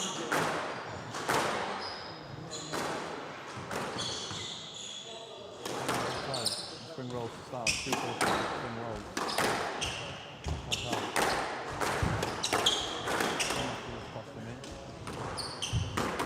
What a tight drop. It wasn't low, but it was just tight, and it made so much trouble for Wai Lok To. Oh, it's a stroke ball. He's there to play. He's there to play. Popped out. 10-3. Game. I think a right decision. I mean, that cross coordinate wasn't dying. The ball popped out close to Wai Lok To. This one was a little bit better. 4-10. But yeah, Valentin Rapp was ready to play that ball.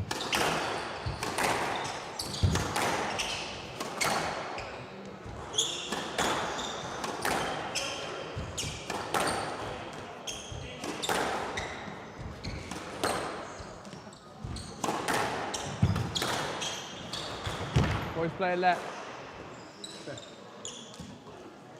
4-10 game ball.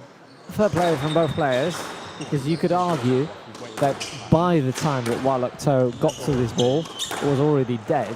At the same time, the interference by Valentin Rapp, I think it was enough interference for a let.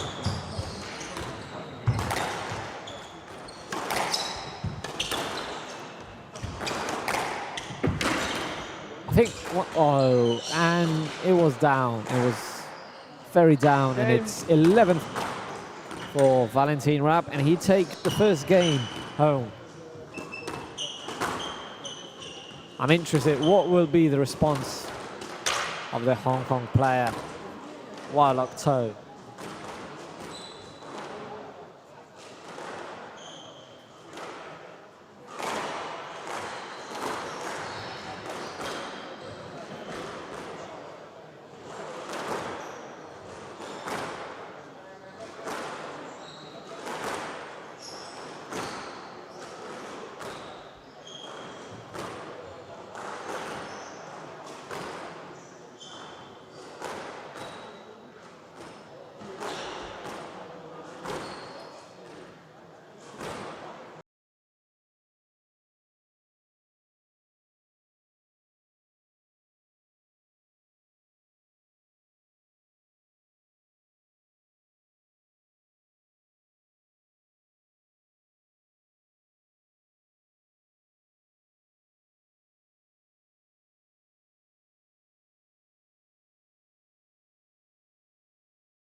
Wymiana walut online. Tanio, bezpiecznie i wygodnie, bez wychodzenia z domu. Valutomat, największa platforma wymiany walut w Polsce.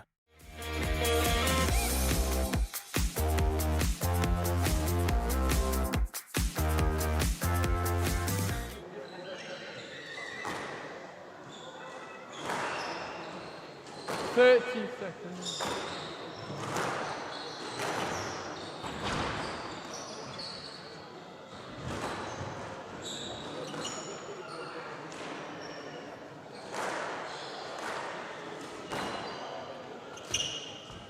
Valentin Rapp leads 2 games to 1.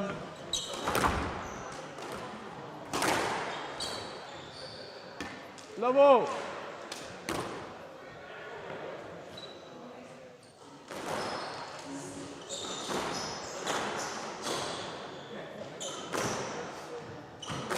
Valentin Rapp to serve after a very positive performance and a confident win in the third game. I think he's approaching the 4th game on the rise. But again, as we said earlier, the previous game doesn't mean that Wai Lok To will not respond. So I think that the amount of errors was pretty high. And the game might be different just if he reduces the amount of mistakes. And now it's a lovely attacking shot from Valentin.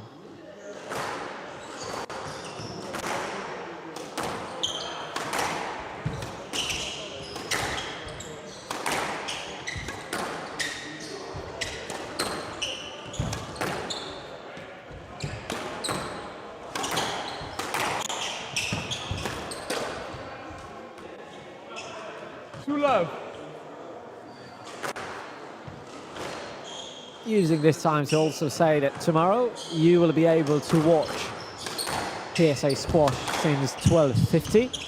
First match coming up will be me against Victor Bertus, and then again the schedule will be similar to what was today. So first we'll get 4 matches in the morning session, or late afternoon session you should call it, and 4 matches in an evening session. To know the exact times of each match, please follow 11 Points Instagram account. There will be all information there. And also you can check that information on Best of 5 app or webpage. There is all information there, but just to remind you, again, we will have 8 very competitive matches coming up. Since 12:50. Again, positive start from Valentin Rapp. And he's about, looks as if he wants to wrap up this match soon. 5. What a good joke from a surname. I'm proud of myself. And with that shot, Valentin Rapp should be proud of himself too.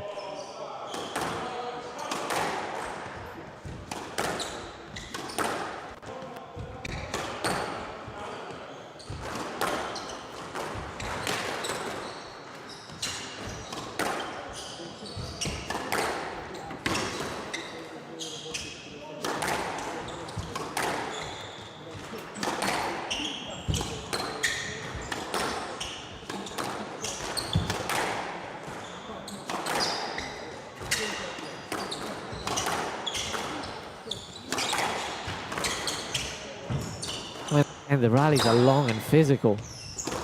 I mean, the fatigue and exhaustion they must feel is amazing, but Valentin Rapp still looks very, very sharp.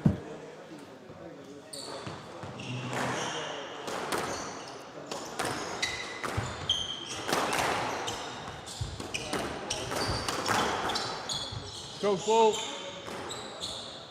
And out 1-6.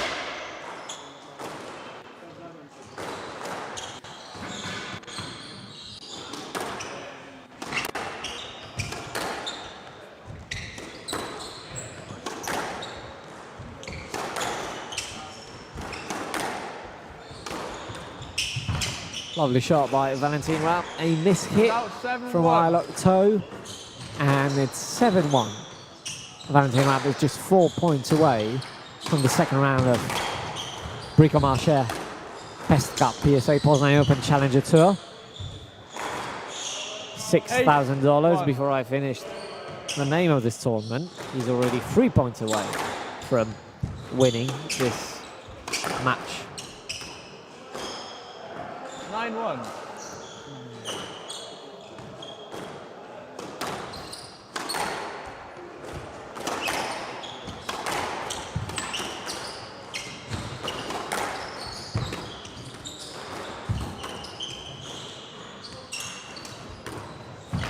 No good. 10-1. 9 match balls to take this match home. And probably also after an interview go home and rest before the next round. Because this tournament is packed full of amazing players. And no match is easy. Oh wow, what a lob, what a finish. Game 3-1. Congratulations, Valentin. Thanks everybody for watching, and please stay for an interview because there will be some interesting topics to be discussed. Well done, congratulations.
Hello everybody and welcome back to our post-match studio. It's the last interview of the day with Valentin Rapp. First of all, congratulations on the win, because this wasn't an easy match. I think especially the second game was thrilling. And tell me, because you were very close to taking that second game, but unfortunately the comeback didn't didn't work out as well as you wanted to. But what was your mental? What were you thinking about after this second game where you didn't manage to get it on your side? I just at the beginning we never played. I watched a few videos for video analyzing, and I know how his game is like a bit. So, and the first game was just to be positive and test him out, make it tough, don't show any weakness, and then maybe he's a bit sluggish, a bit slow starter. And then I won the first game quite comfortable, and then the second game there were a few short rallies which didn't go my way. So I was a bit I was quite positive still, even though I was down. I was thinking like, long rallies are in my favor. So the plan was pretty clear. And then at 10-7 down, I just tried to put some work in his legs, and I realized, he's getting tired as well. So even though I lost the game, I was quite positive and just tried to continue from the first point on and make it long and hard, and that's worked out. Yeah, because I was watching the third game. I was curious if it's just the break of focus in his game, or is it just the physical fatigue? And in the end, it seems like the physical fatigue. You put the work in, and I think that you combine well the attacking game and the consistent game. Tell me, because I want to ask you, because some of the people who are in the squash know this, but not many.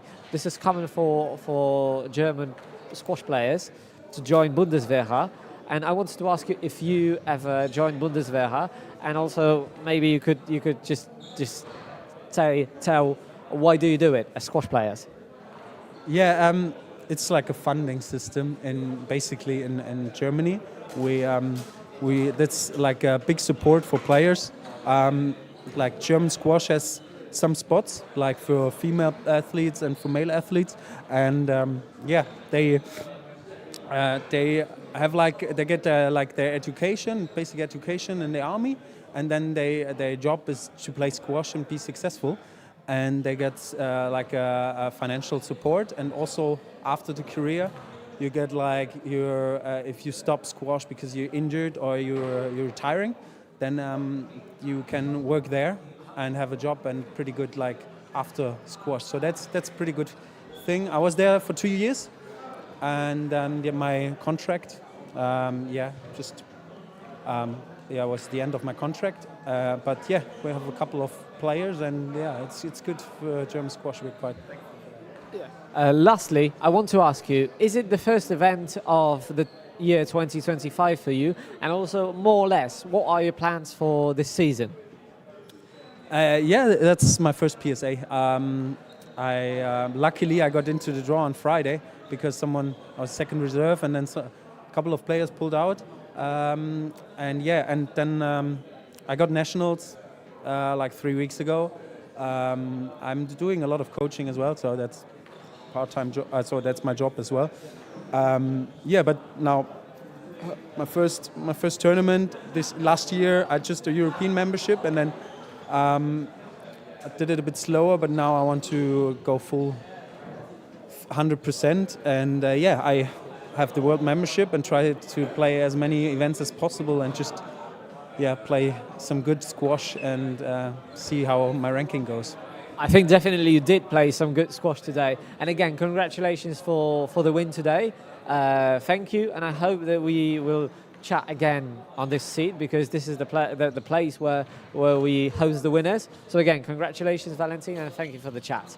I'll let you go now, but I will stay with you because I want to do a quick recap for you of the matches coming up tomorrow.